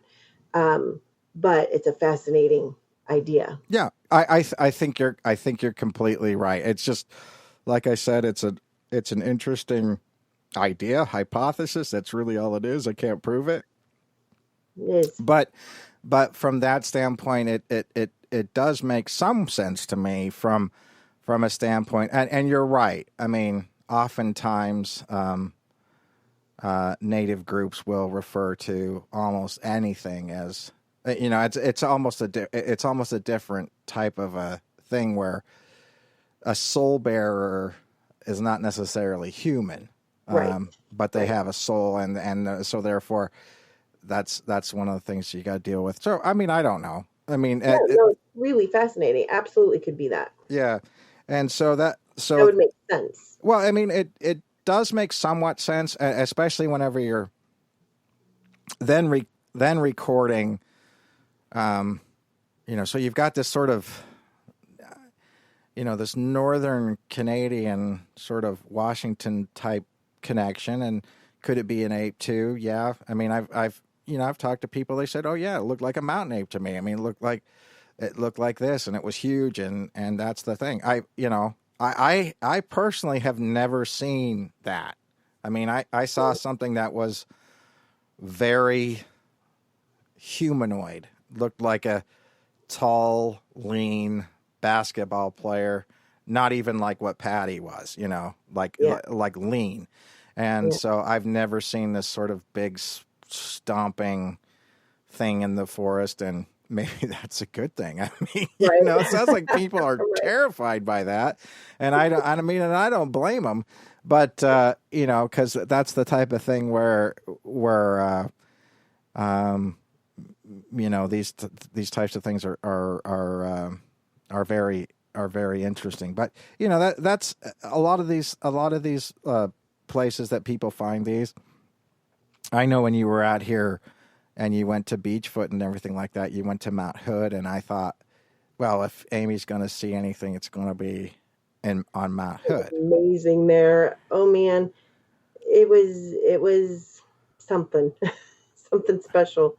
Because I always say, I'm not the most exciting researcher out there. So I've only been doing it for 7 years, but 7 years, and especially the last however many years, I do it a lot. And I'm out in the woods a lot and nothing happens. I hear owls, I maybe hear some coyotes, see a deer, and that's fine. I still have fun. And like I said, I'm not going to make stuff up. But Mount Hood, and I know Shane Corson, I think, wants to do a Monster X thing about that with Chris Spencer, talking a little bit more about it. So I can't give everything away, but we had more, everybody talks about activity, like activity. We had more there than I've ever experienced in one place before. And we drove way into the forest, and then we went down a logging road or access road for probably a good 20 minutes to a half hour, thinking I'm going to slide off the road, go over the cliff. So that took a long time, and then backpacked in several miles to where we were. And the most interesting part, like, I was the only woman there. It was me and 3 guys. And the interesting part was, like, well, for example, we had been hiking a lot and going around the area, and they wanted to go fishing. So they were fishing a lot, and I was kind of gathering firewood. So they're hunters and gatherers, Yeah. And they wanted to go to another lake, and I'm like, you know what? I kind of wanted to stay back because I like to get the feel of where I am and just be real normal. And Shane and I have a lot of the same way that we Bigfoot, if you want to call it a verb, where we just kind of act like normal campers, like we're not really trying to do much of anything except just be there and see what happens. Right. And so they went off fishing, and I was gathering firewood, and I was singing, and I was whistling. And it seemed like during that time when I was there by myself, a lot of stuff was going on. But the interesting thing was I wasn't really aware of it, because we had audio recorders all around where we were, and then across the lake that we were camped at. And there were knocks and vocalizations and stuff going on for things that we can't identify as of yet, while I didn't even realize it. Mm-hmm. And a lot of times we would get like a really loud power knock on the audio, either after we all left the camp or right before we came back. So it seemed like something was communicating out there while we were going about our business. And we did hear some things while we were there. We really did. I remember when I was there by myself and I was gathering the firewood, I was kind of bent over with all these big sticks in my hands, and I just got this feeling, because I don't really get scared much in the woods anymore, except when I was just out north of Spokane, I was really scared. Yeah. But anyway, that's another story. But all of a sudden I get this feeling there's something watching me. And I just like very slowly, I had all the sticks, I was bent over, and I looked up, and I just was positive there's going to be a cougar, like right there staring at me. I'm like, what am I going to do? And there was nothing. I didn't see anything. But that was when a lot of the sounds were going on that I couldn't hear. They were like right out of earshot, but a lot of stuff was going on the recorders. Yeah. So I wonder if something was there. Well, yeah, I found some possible prints there too, which was really exciting. Well, and I think a lot of people don't know that, you know, and it's interesting because I spend quite a lot of time up. My cat's here. well, yeah, I spent a lot of time in the Cascades north of that, but the thing that I find interesting about it is I'm with you. Curiosity killed the cat. I mean, you're not going to bait a Bigfoot or a Sasquatch. You're just not. You're not going to bait it because it's got to at least have the willpower to just, you know, be able to stay away from that. But they seem to be very curious about people singing and having a good time in the middle of nowhere. Yeah. I mean, and so they come and check it out. I mean, that's my Fleetwood Mac. If anyone wants to try that. What's that? I was singing Fleetwood Mac. If anybody wants to try that. Oh, to work. Well, I probably would have thrown a rock at you. No, I'm teasing. But I think that's one of those things. Well, but anyway, Mount Hood, Mount Adams, Mount St. Helens, Mount Rainier, Mount Baker. Those are the sacred mountains in the area. And if you're going to see something in this area, I would imagine that's where you're going to do it. Now, that doesn't mean that they don't exist on the Olympic Peninsula, because I've talked to those folks and you know, they've seen had some crazy stuff happen there. That's where earlier this year I had the pleasure and privilege of going out to the Olympic Project with two of the primatologists in my group. Yeah. And I'll just never forget that, you know, the looks on their faces, and I'm not going to speak for them, but just with these people that they work with great apes every day. They work with gorillas, they work with chimps and other animals. And just hearing from them how much these nests that were found out there look like gorilla nests that they'd seen in Africa. Right. You know, the one guy had seen in Africa, and how they were set up like that and how they were structured like that. And it was amazing to be there. It really was. Yeah. Which is interesting too, because, you know, well, I would like to talk to you about something about that, not on air, but just about off air, you know, later.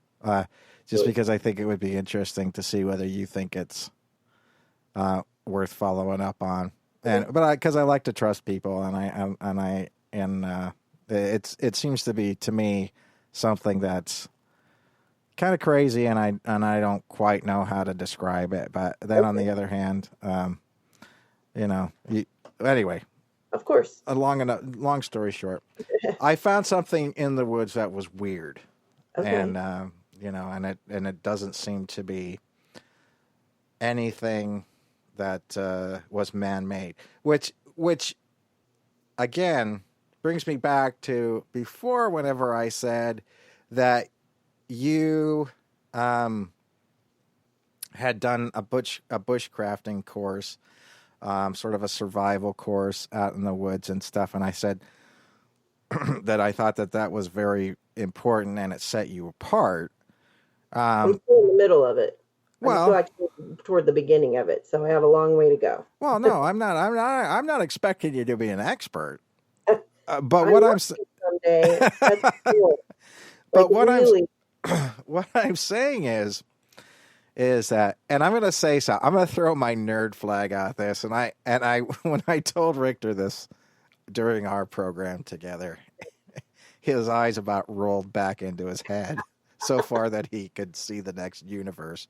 But I told him that I do Viking and medieval reenactments. Okay. Oh, I think that's cool, Richter. Yeah, well, okay. Well, Richter, he's not going to think that's funny. But anyway, and all that, so I like that. Yeah, but the thing that I have found over the years is that you can read all the books that you want to about history, but you're still putting it in. You're sitting in your room, you're reading this book, or you're watching this TV show about Vikings or whatever, and you're not really experiencing life the way that they experienced it. Yeah. So I have a very, very strong belief in the fact that in order to get into the mindset of certain peoples, you have to sort of live like they did, right? Mm-hmm.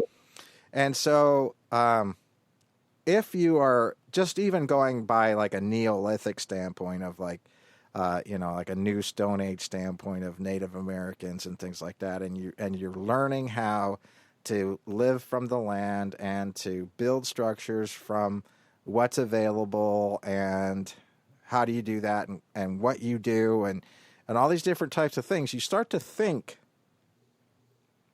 like you're part of nature, right? Which most of us don't do, and certainly Sasquatch researchers don't do, right? Because I know a lot of Sasquatch researchers that say, I'm going out into the woods and you're waiting for them, and then there's like a 50-foot, like RV shows up.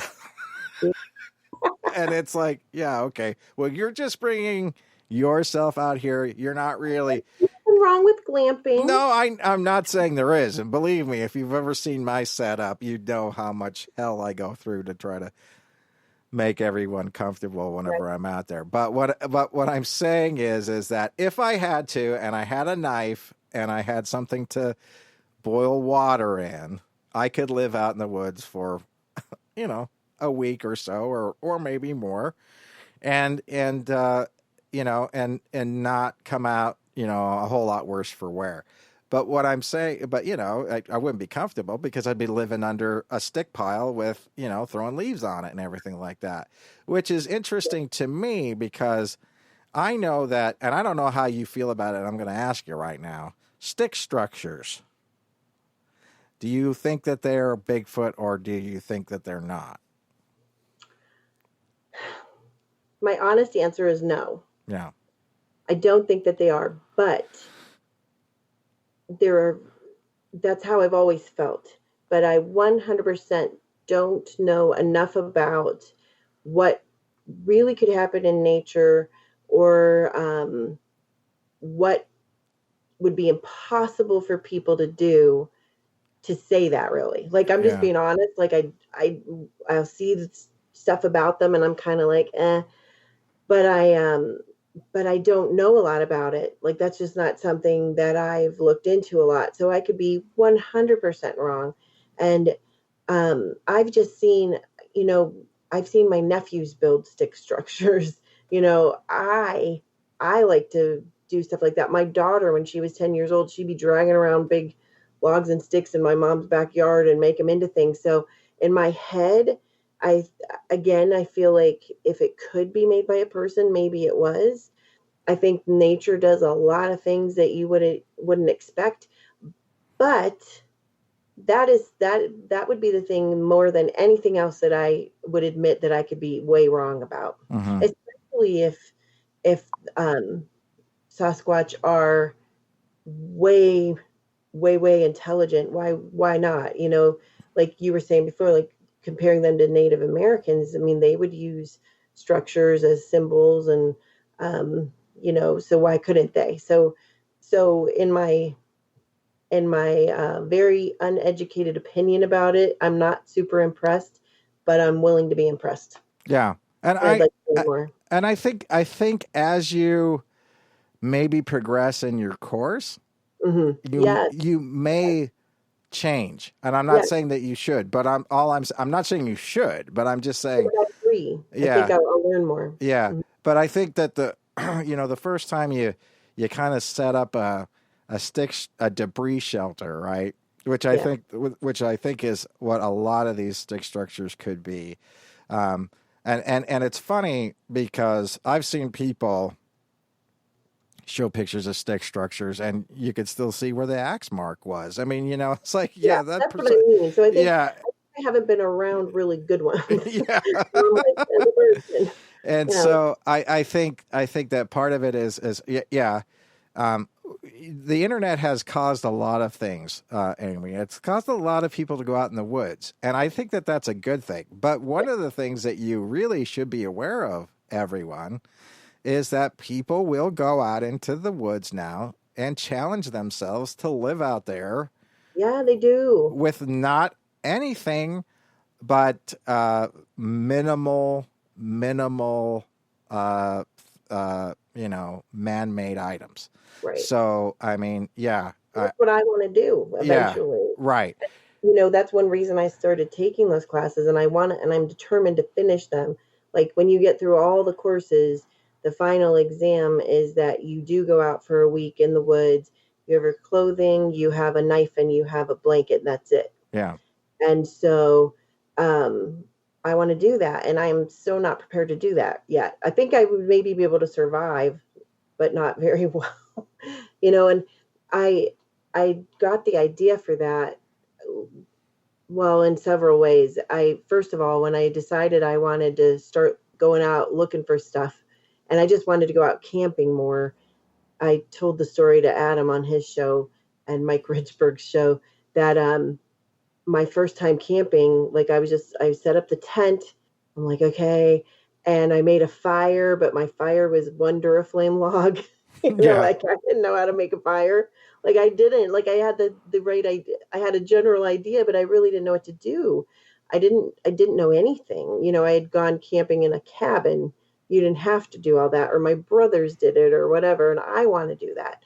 And so the more I would go out, I started getting this confidence, but I realized, maybe I didn't realize it, but some of my loved ones and friends made me realize that I was ill-equipped to go out by myself, although I did a lot. Mm-hmm. And I'm kind of like, it dawned on me, really what would happen if I got lost? I had my backpack or whatever, but what would I do if I had to stay out there and it wasn't a very good, what would I do scenario? So if I was going to insist that, I'm okay in the woods, I wanted to be okay in the woods. Right. So and I will say this. I don't recommend that anybody go out in the woods by themselves, Amy. I'm not going to tell you what to do. But if yell at me all the time. I know. Well, I will say this. Satellite emergency beacons. Yes, and you don't want to be in a missing 411 book either. Yeah, are nice to have so that you can be that. But if you do have to go out in the woods by yourself, let somebody know where you're at. Because I showed Richter one time a video of me, like, and I swear I was like 150 yards off the road, but I was going across this area that I found that had like this false bottom floor, and I was going through. This is one of the things I want to talk to you about, but I was going through this like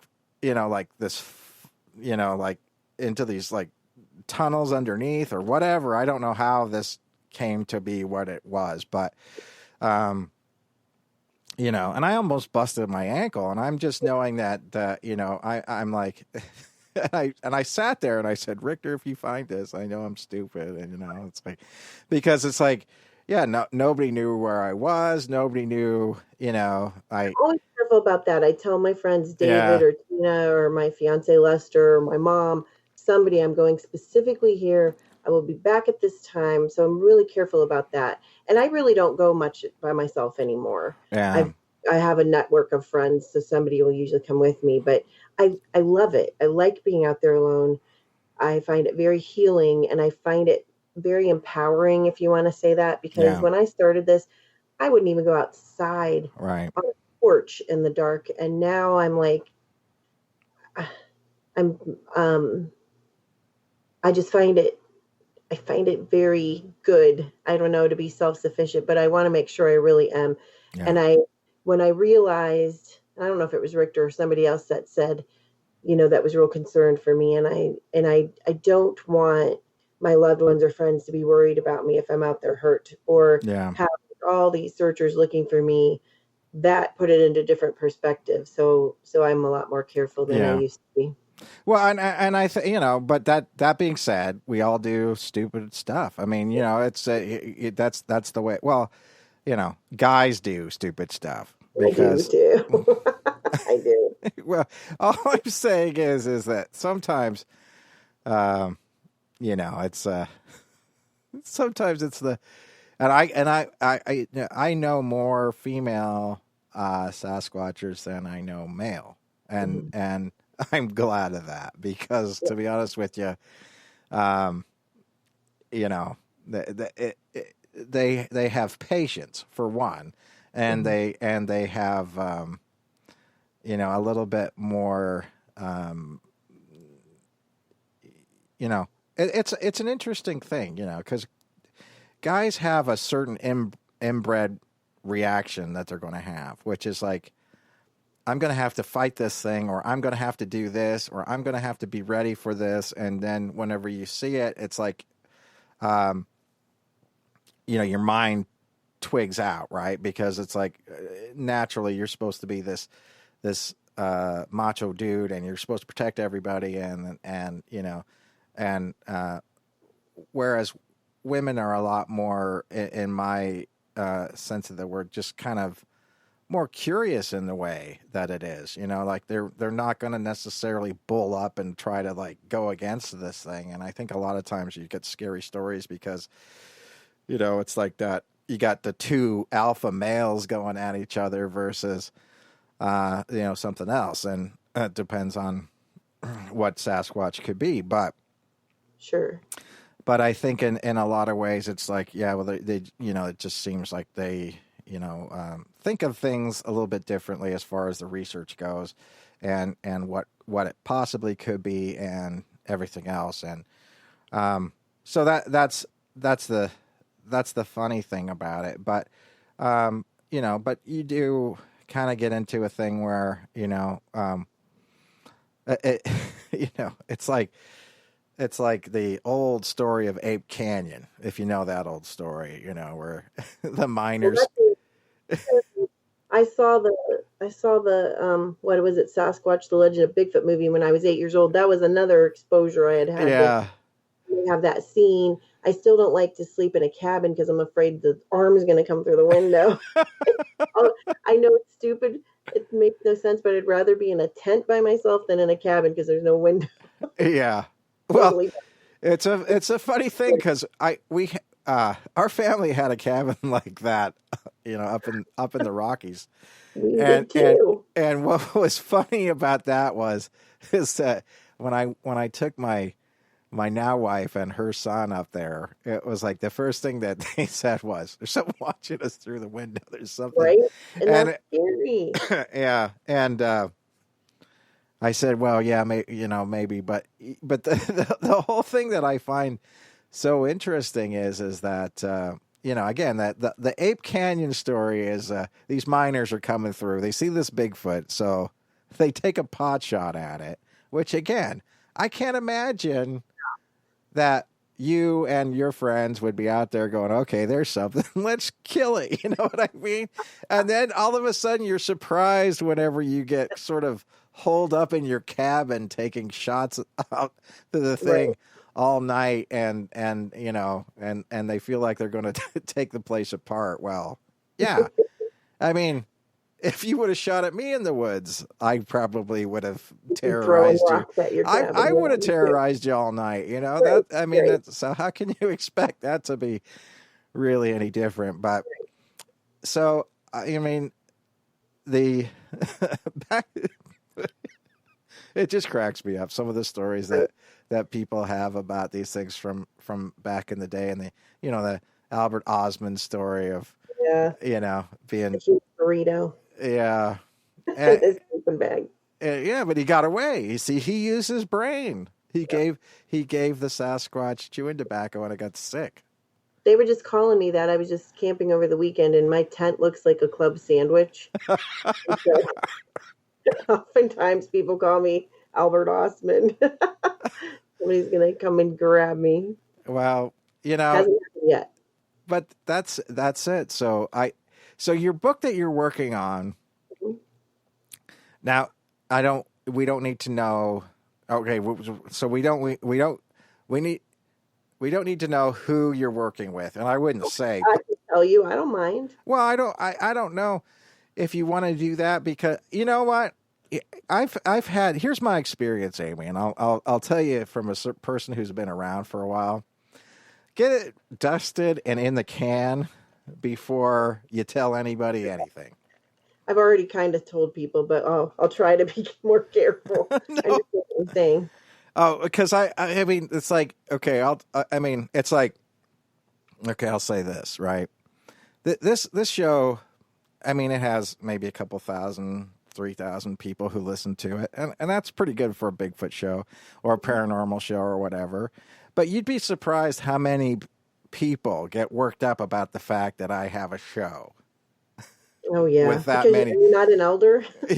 Well, and it's like, and then next thing you know, it's like, then my person I work with will get an email sometime. Oh, I could do a way better show than that guy, and you should get rid of him and everything like that. And it's like, if so be it, you know what I mean? I don't care if two people listen to this. And that's how I feel. Like there's room. If you want to do your thing, do your thing. Don't compete with people. And the funny thing about it is I talk about people's shows that I like. Yeah. I mean, I like Tony Merkel's show a lot. Yeah, me too.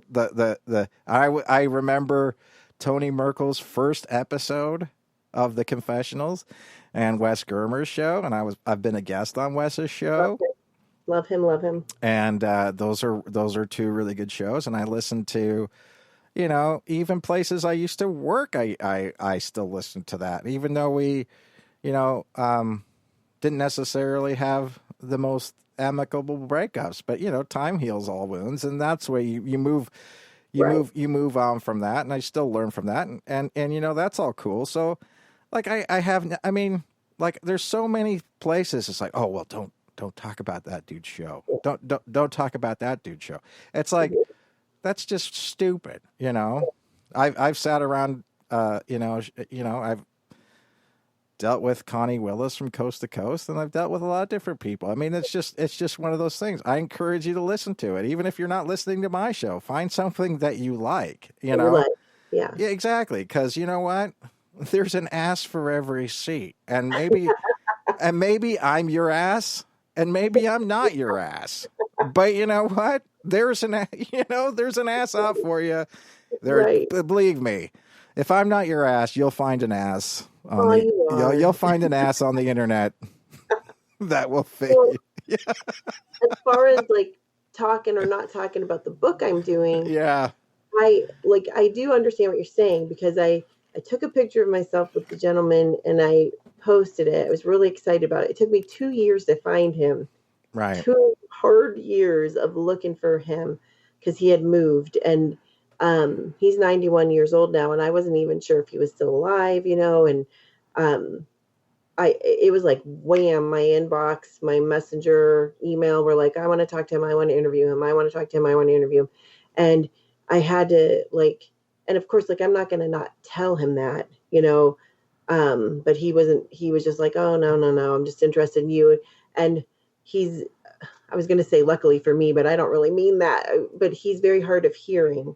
So he needs somebody to if he was going to do a phone interview or something, he would need somebody to translate. I wish he wasn't hard of hearing. So I don't mean luckily for me, you know what I mean? Yeah, I getcha. It wasn't something that could be done anyway. So it was easy for me to say, these questions that you want to ask him are things I'm asking him for this book.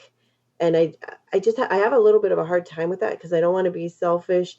I don't want to share the information or anything, but I worked really hard to find him. If they want to work really hard to find him and try to talk to him, go for it.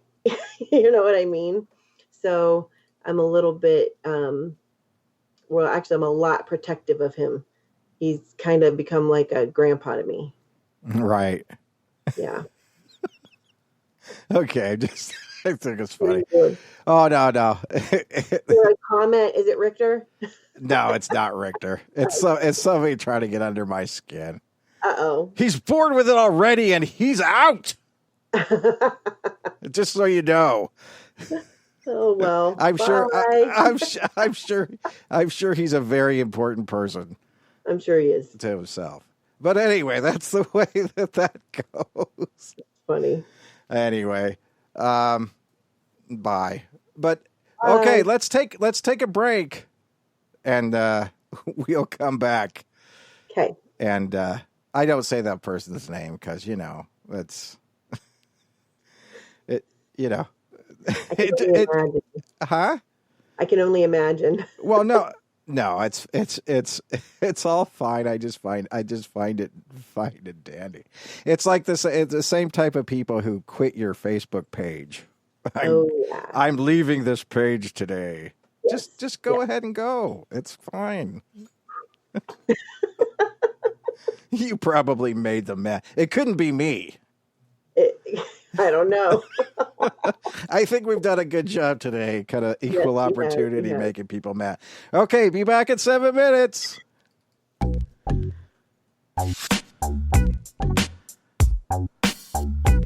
want to know who it was. Can you hear me? Yeah. It's Chris Lindsay. Oh. Do you know that person? I know who that is, but I don't really know him. Okay. Well, whatever. Well, whatever. Okay, I'll be back. I gotta go have a cigarette real quick. Okay. Yeah, I'm gonna text my daughter.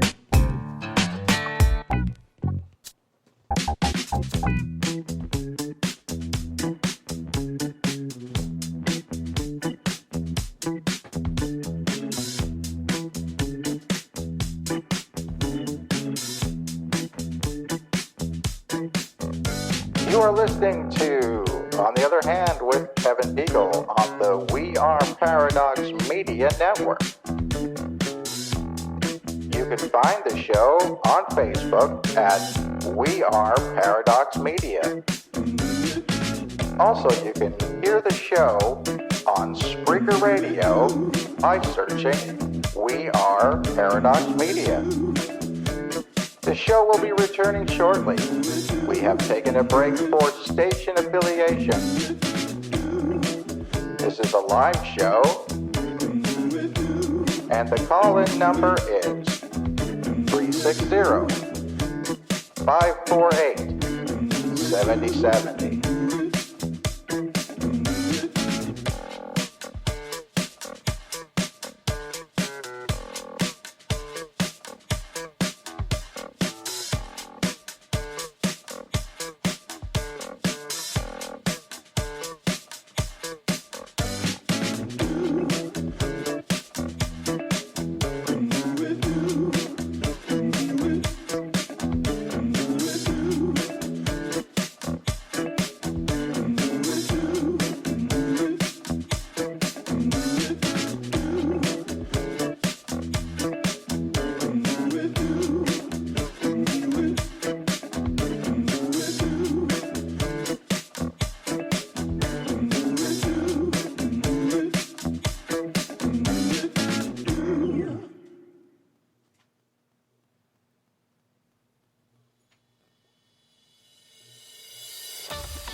You are listening to On the Other Hand with Kevin Beegle on the We Are Paradox Media Network.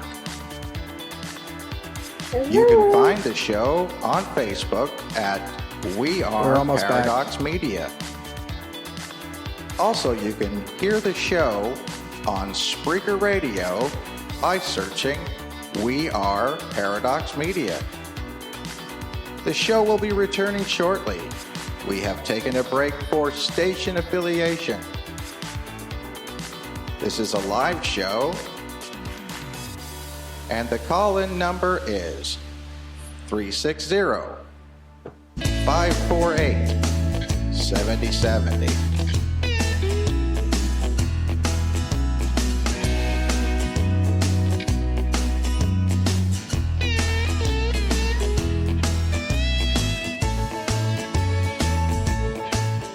Okay, we're back with Amy Bue. Amy Bue, how's it going? Good. Everybody says you're doing great, except for that one dude. Now I got a frowny face. I'm going to go cry.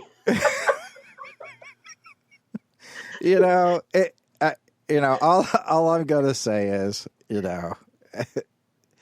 that it's probably not you. It's probably me. I'm just going to say. I don't care. I really don't. No, you're right. You're right. There's probably something way more behind all this than we both know, and it's probably my motto in life is 2 tears in a bucket, and you can fill in the rest. Yeah. Well, yeah.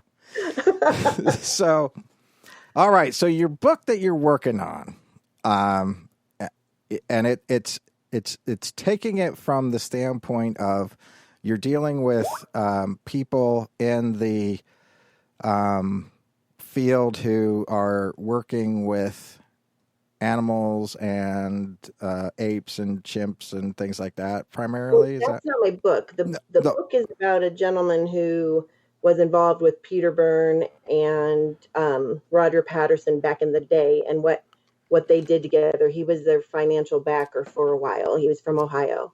Oh, is from Ohio.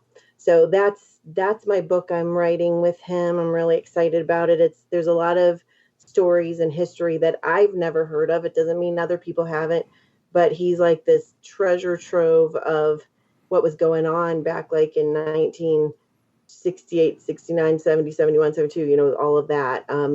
So that's my book. But Project Zoo Book is a project. We call ourselves a think tank, but we actually get out in the field as well. Mm-hmm. So that's a different thing. Okay. And so let's talk about that for a second. Okay. Right. So That's project, my baby, so that's my favorite thing to talk about. yeah, and okay, so and how would people find that? Is that something that's like a Facebook group or Well, no, we kind of hope they don't, and I'll tell you why. okay? We do have a private Facebook page. We have a domain name that I own for Project Zoo Book, but as of now, like it's only been recently that we've talked about it um, at all, and I'm okay if it stays like that. It's the reason being that I work with several scientists, and a lot of scientists that are interested in Bigfoot can be worried about their job, unfortunately. Yeah. We'll just throw it out there. That's the truth. If you are a primatologist, you work at a zoo, you could have a real legitimate interest in the topic. It doesn't mean your zoo board approves of that. No. So when I started talking to this smaller group of people, and we've kind of expanded, I said, I don't care if we ever tell anybody about it. We came up with the name and a logo and all this stuff kind of in fun, not realizing really what we had going and the interest that there would be. And so I, as the mama bear or mama gorilla or whatever I am, I just want them to be safe and comfortable. And if nobody ever knows what it is we're doing, my ego doesn't need that. Like, ooh, look what we're doing, So Right. we kind of do our own thing, but we're kind of stepping out a little bit because we would like to get other people involved. We would like to get other scientists involved because we always say there's scientists out in the Bigfoot closet that we want to draw them out, and talk to us and get involved with this because it's fun and it's interesting. And there's a lot of science going on in Bigfoot, the subject of Bigfoot that people don't realize. Mm-hmm. So we're not really a huge presence. And it's funny because last year at the International Bigfoot Conference, I went out there and I was in the back of the room, and all of a sudden I hear my name and I won an award for the 2018 Dedicated Researcher of the Year.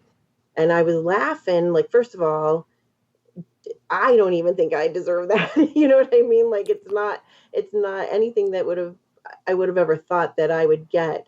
But as I walked up there, I could see people looking at me, and all I could think of was that they're probably like, who is that? Like, who is that person? But just because what I'm doing with them is very under the radar. And not that we're secret or anything like that. Some people have heard of us or not, but we're just not trying to be the glamorous research project, I guess, in Bigfooting and throwing it out there all the time. Well, I think that you're right in the way that for a certain standpoint, it's better to solidify what you're doing, where you're going, trying to get the right people on board, really before you start to publicize it, right? Yeah. And I think that you're making, the right choices in the fact that, from a certain standpoint, you don't want to put the cart before the horse, and No. And if all we ever do is we talk to each other, although it's gone way beyond that now, mm-hmm. I'm happy. Like, I'm learning, they're learning. Basically how it started was I just met this young lady through Facebook. Remember I said I haunt a bunch of different groups. I saw she was on a group. She was asking a question about an expedition. So I messaged her because I wasn't in charge of that expedition, but I was helping with it. And I said, I could help you if you have any questions. And so we were talking for about a week. Ended up, she couldn't go on the expedition, but she was telling me that she and her coworkers were very interested in Bigfoot, and they listened to a whole bunch of podcasts and they read books, and they were just fascinated with this topic. And I had no idea what she did for a living at that point. I was just trying to be nice to her. And people will ask me, like, well, how do you get to do these things? And how did you get to do this or that? Honestly, be nice to people. Mm-hmm. Be nice and be sincerely nice to people. Don't try to kiss people's butts. Just be a good person, and don't be afraid to say you're interested in something. Don't be afraid to reach out. The worst people could say is no, but just don't be a jerk. But to paraphrase Derek Randall's. Well, But yeah. anyway, I found out that next week that her coworkers and herself, what they do is they are primate zoologists. So they're primatologists at a zoo. And so, not knowing what they did and jumping to, like there's these really smart, really knowledgeable primate people that want to talk to me, I just didn't know what to do with that at first.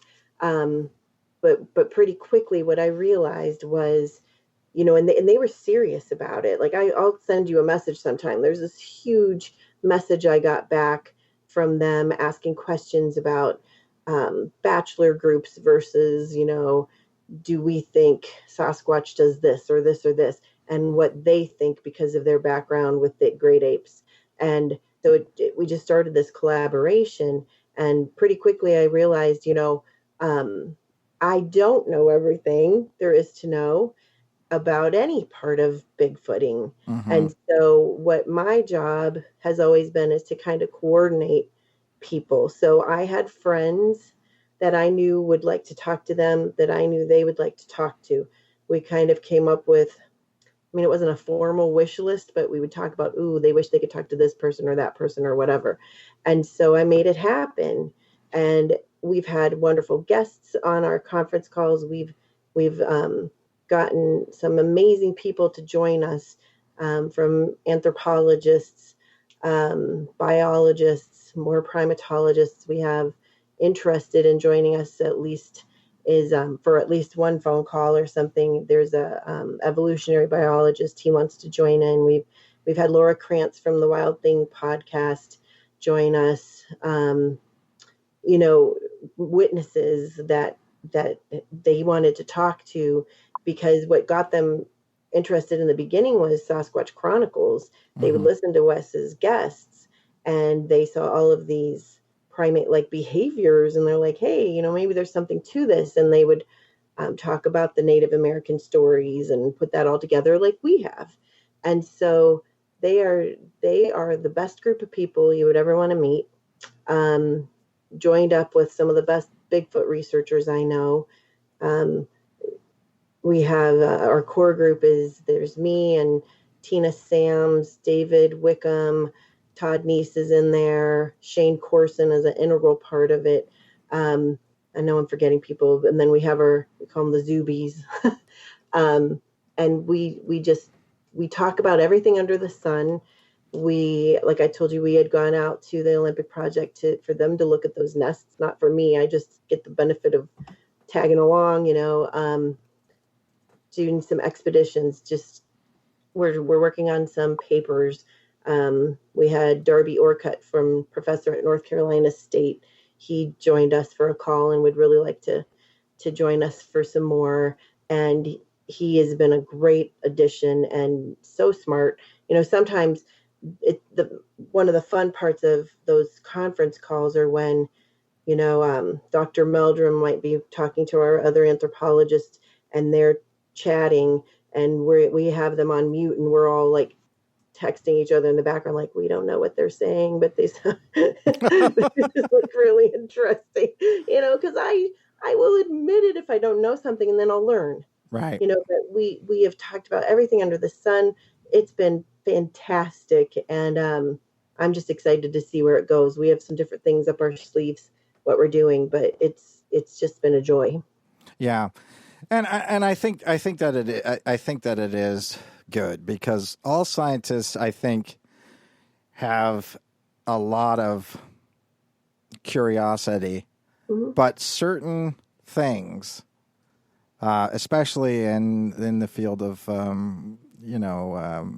evolutionary science and things like that, has really made a lot of folks, well, primarily institutions, let's put it that way, very wary of dealing with anything of a nature, especially if it's a folklorish Right.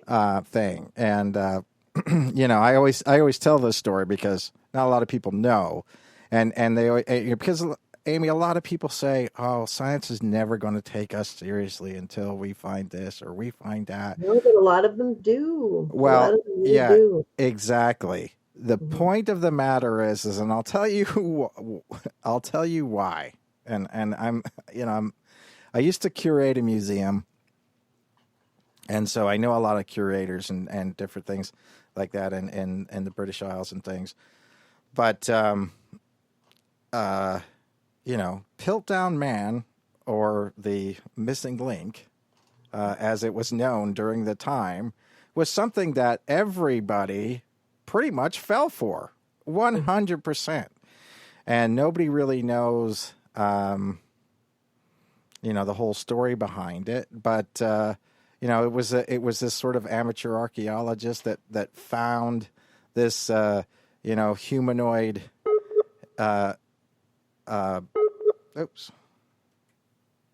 humanoid skeleton, skull basin, and an orangutan jaw, and so it made it look like, okay, here's what we've got here, and we're going to put it together. Well, it turned out that the dude had just basically taken it and ground it down to make it work, but everybody went for it so much because this guy was sort of this credible witness and he had all this stuff and he was hoaxing them, that it wasn't until carbon dating came out later, which was like 30 years after the fact, that they found out that the missing link that everybody claimed and everybody believed in was a complete hoax and everybody had fallen for it. So you've got that for one. Oh, and I'm going to try to get to Amy back on the phone here. I don't know. She disappeared. Let's try her again.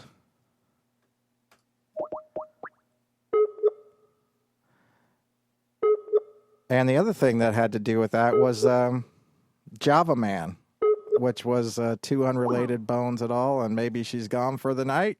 Who knows? Maybe she's lost her connection. So that's that. So a lot of people scare away from that kind of stuff in the end. And, that's why a lot of scientists don't take that kind of stuff seriously anymore.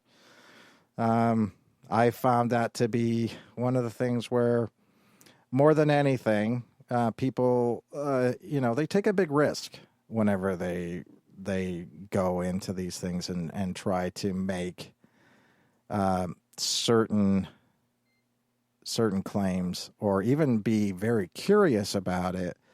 And that's why Dr. Meldrum, in a lot of ways, and people say, well, he doesn't go far enough. He's gone very far. He's gone very far in the academic world to prove that Bigfoot exists. I know that his cast work is really thought upon highly, and he's got a degree in body mechanics, and so the different things that he tries to prove, as far as the morphology of the foot and dermal ridges and things like that, are something you should really. Amy's gone. So I don't think I'm going to get her back. Well, everybody, this was our talk about Bigfoot tonight. And maybe it's her computer, maybe it's mine, maybe it's one of those different things. But so I think what I'm going to do is going to say hasta la vista to everybody tonight. Thank you for listening. That was Amy Bue. You can find Amy Bue on the internet at Amy Bue, B-U-E. And, somewhat of a controversial figure. I can't figure out why. After talking to her, I don't know why anybody would have a problem with her, except she speaks her mind. And, a lot of times speaking your mind is not popular. But I had a great talking to Amy Bue. Tomorrow's guest is going to be Sig Sigurdsson. Sig Sigurdsson is a person from Portland, Oregon. I'm not using his full real name. He's had some experiences that are mind-blowing. I've been around Sig for several years. I've heard him speak several times about some of the different things that he's experienced. One of the things that he kind of came up with this idea that, and I've never heard of it before, but I find it very interesting. Oh, okay. I think she's going to be here. But anyways, oh, here she is.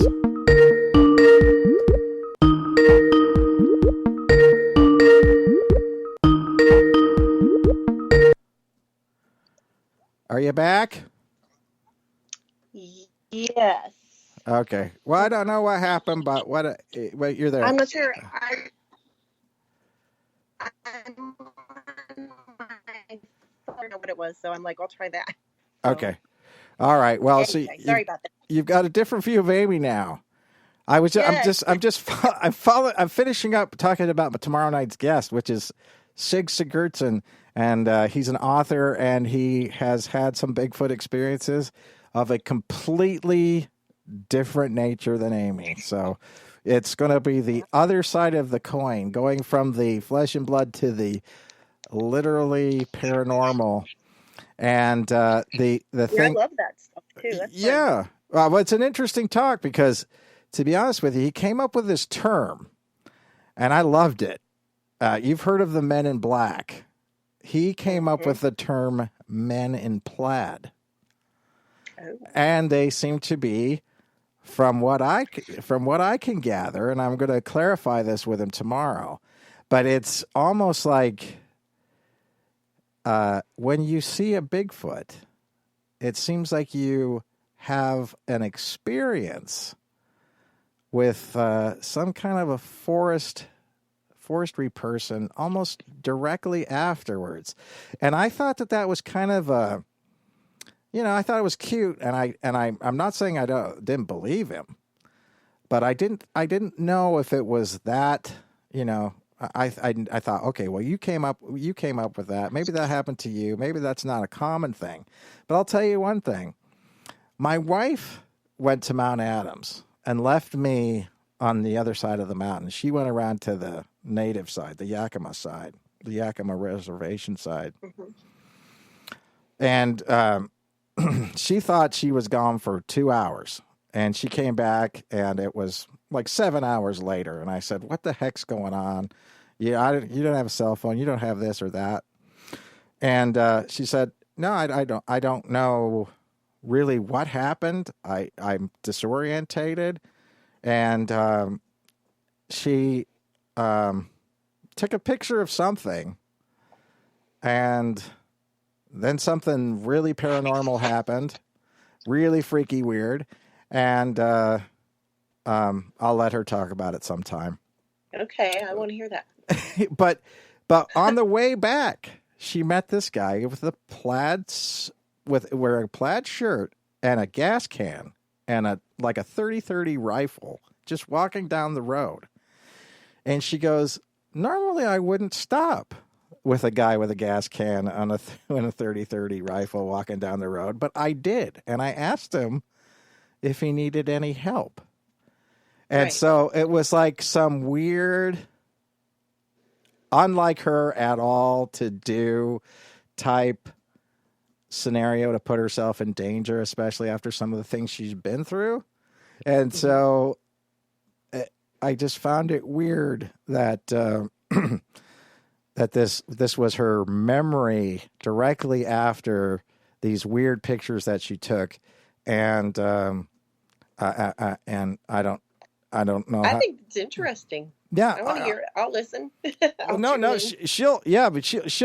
I think she's going to talk about it someday. I know that when I don't know that much about hypnosis or anything like that. I've never been regressed. Some people say, well, yeah, you probably need to for some of the different things that have happened to you when you were a kid. But I've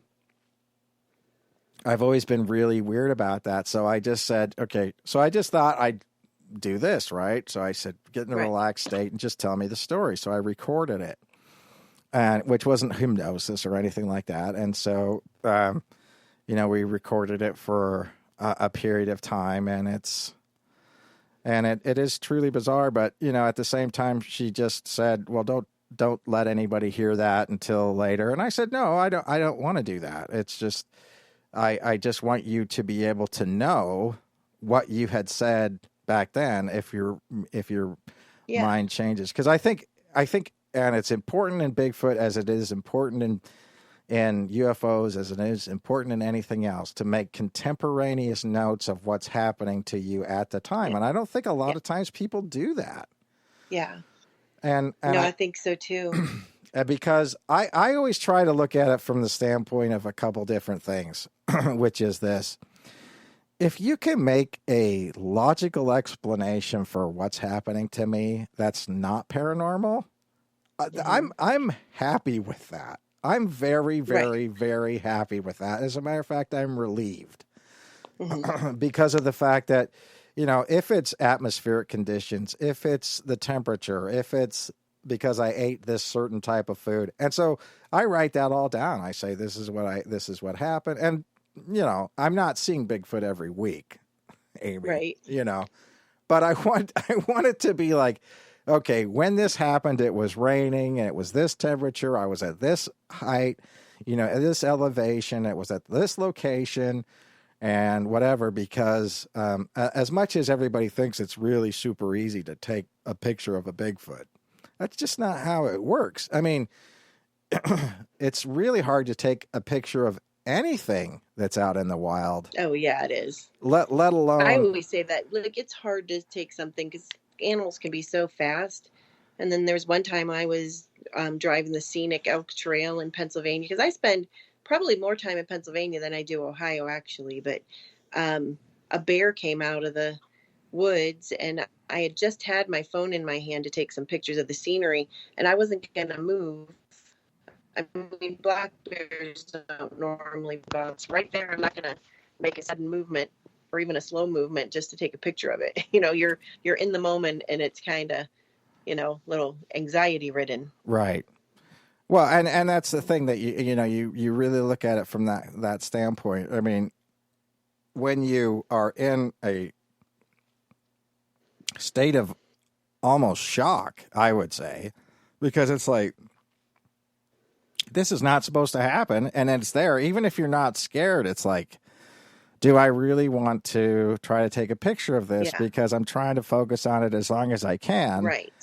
Because I might It's not... kind of like if you're a parent. I always say it's like if you're a parent at your kid's choir concert. Yeah. Do you want to experience, or do you want to be, Right. videoing it? And I always wanted to experience it. And sometimes I didn't have a lot of her choir concerts, but at least I was in the moment, Well, and then you got... then you buy the tape later. Yeah, and then you've got to realize that in really any serious, debunker is going to say you messed with that film. That's photoshopped. And Like so the upside down cat today. I was trying to figure out what else it could be, and who knows what it was. I don't know. Well, right. I mean, but that's my point is that, you could have, you can have that thing. And what I've found out in the Bigfoot is it's too good. It's not good enough. Mm-hmm.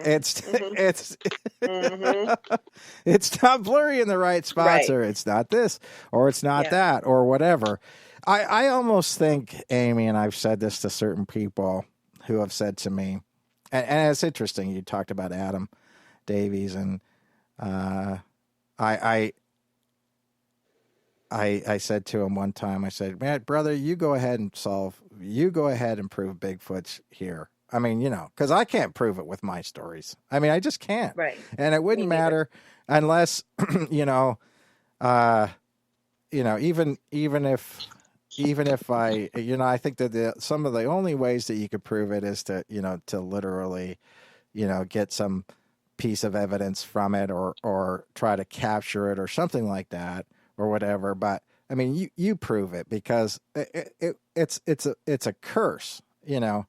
what I'm saying is like, if anybody proved that Bigfoot is real, you better have a couple things that in your life, right?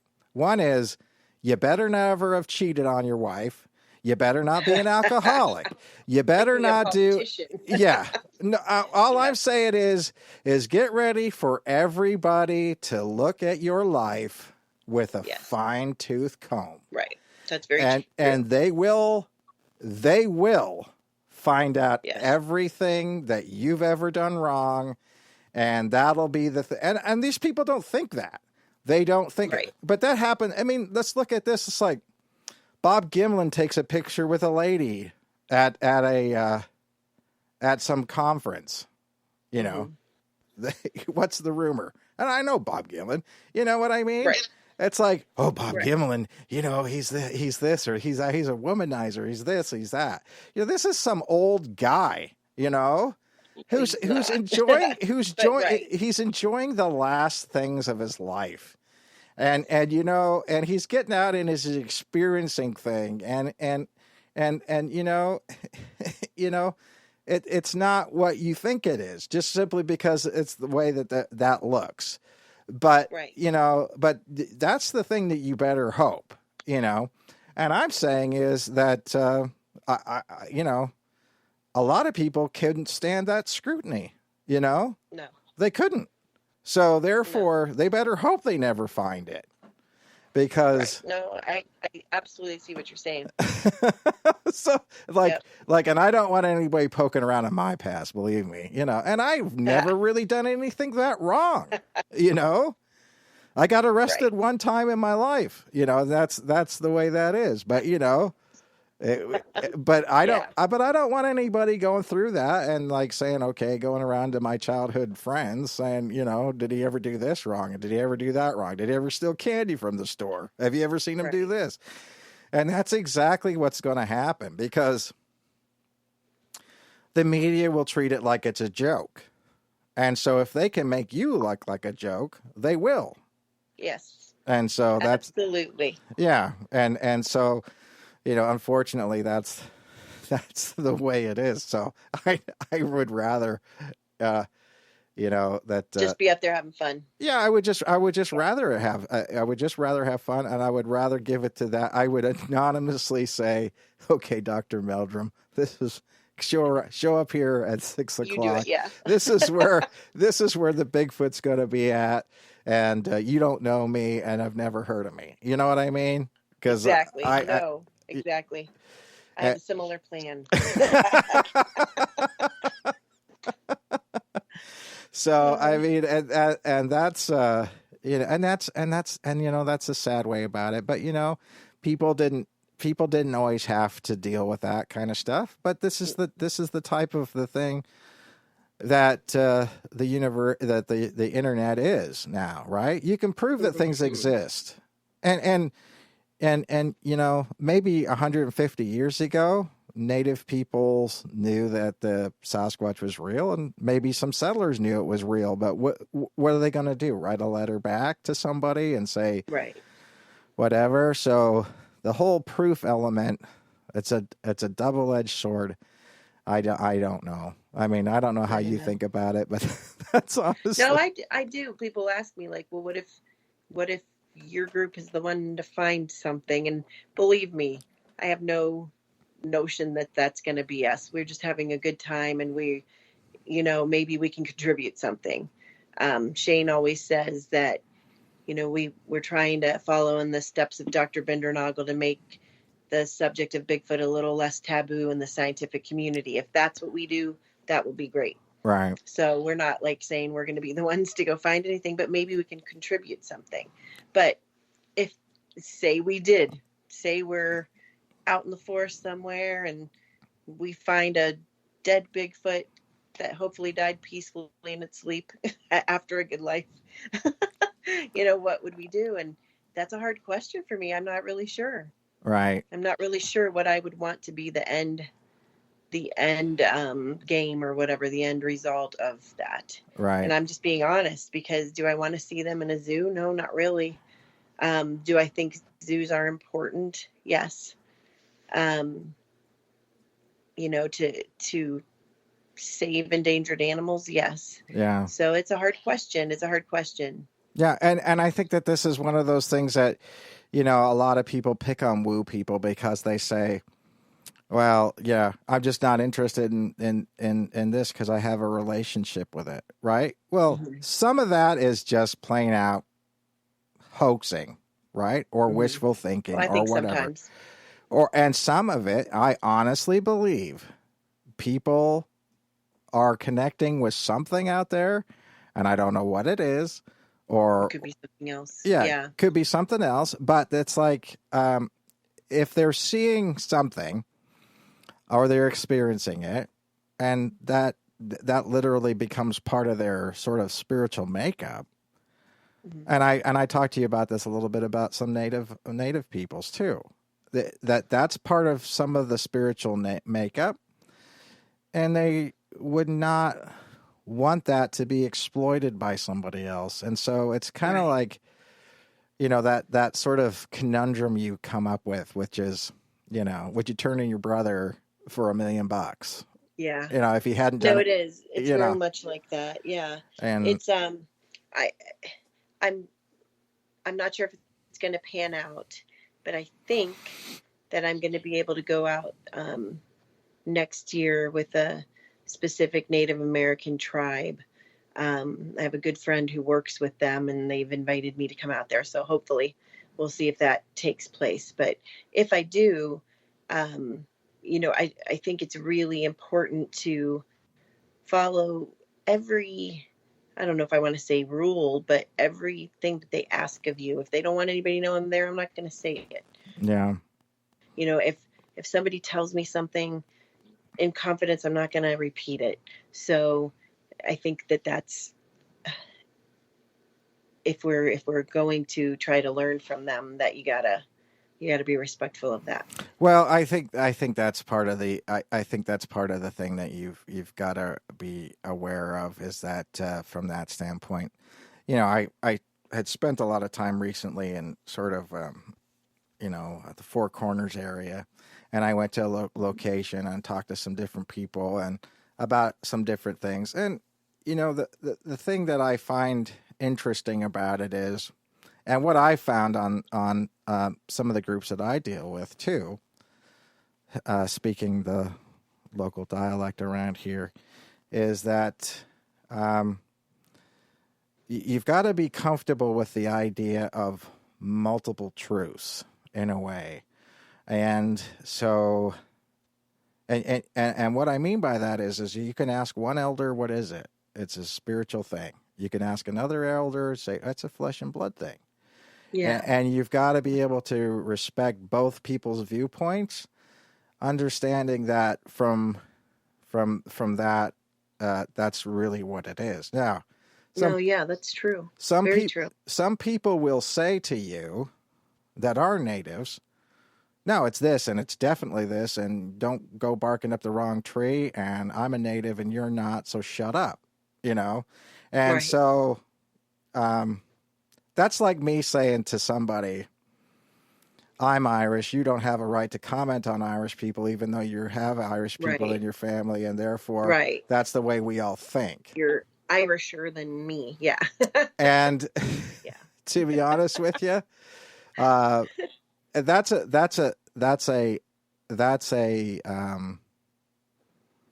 very sort of ham-handed way of looking at it. But I will say this, right? Because I'm actually an Irish Druid, which makes me 0.0001% of the population of Ireland as a citizen. Right. And so, yeah, nobody's going to have the same perspective. I mean, maybe 150 people are, but asking somebody else isn't going to necessarily mean whatever. And I also know that for certain different things, I've spoken to a lot of people. There's lots of different perspectives, and there's no one monolith.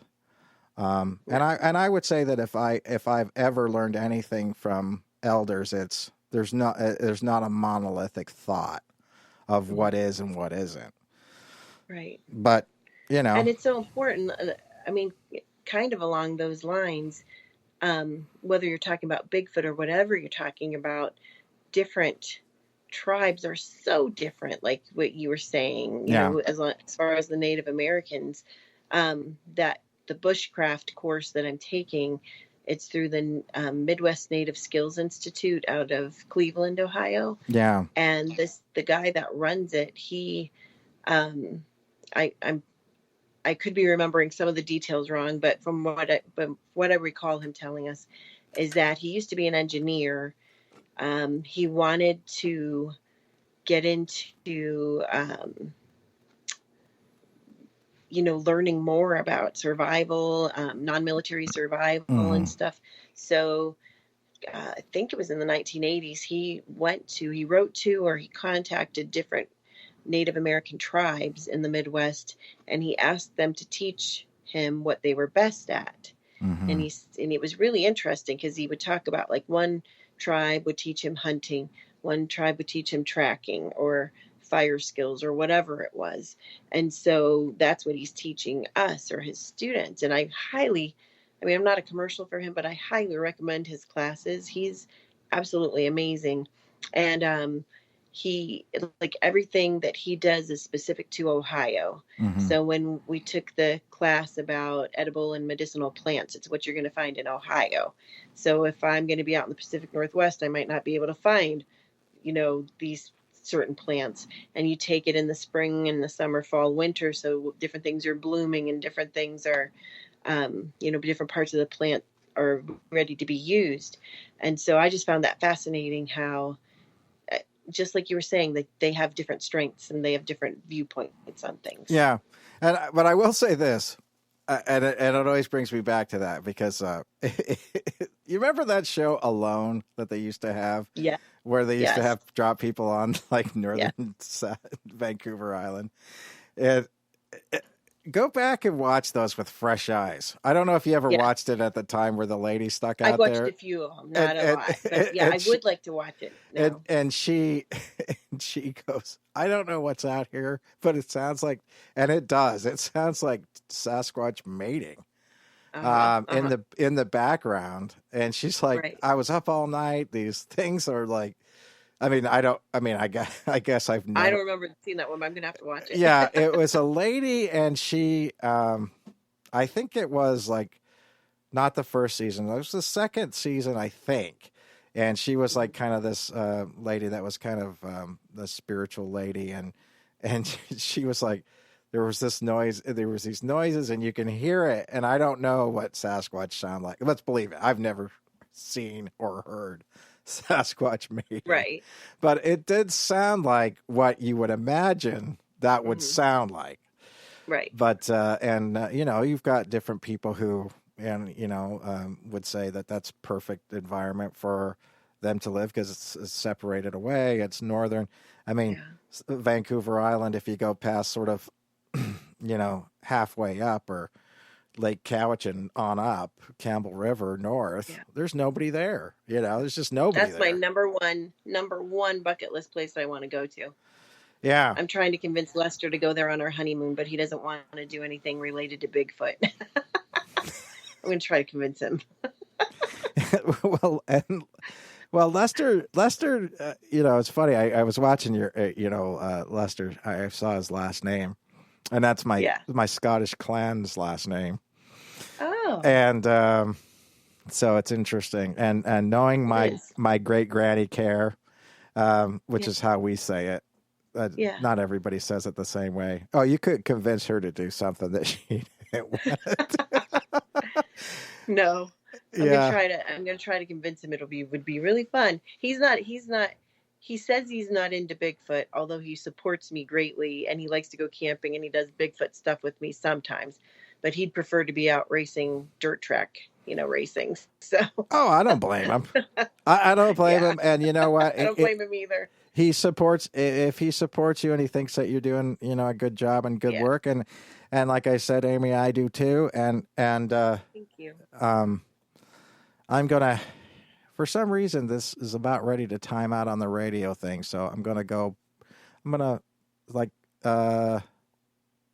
And I don't know why. I think I might have started the show just a little bit differently. Anyway, I don't want it to time out. So I'm going to stop the radio show now.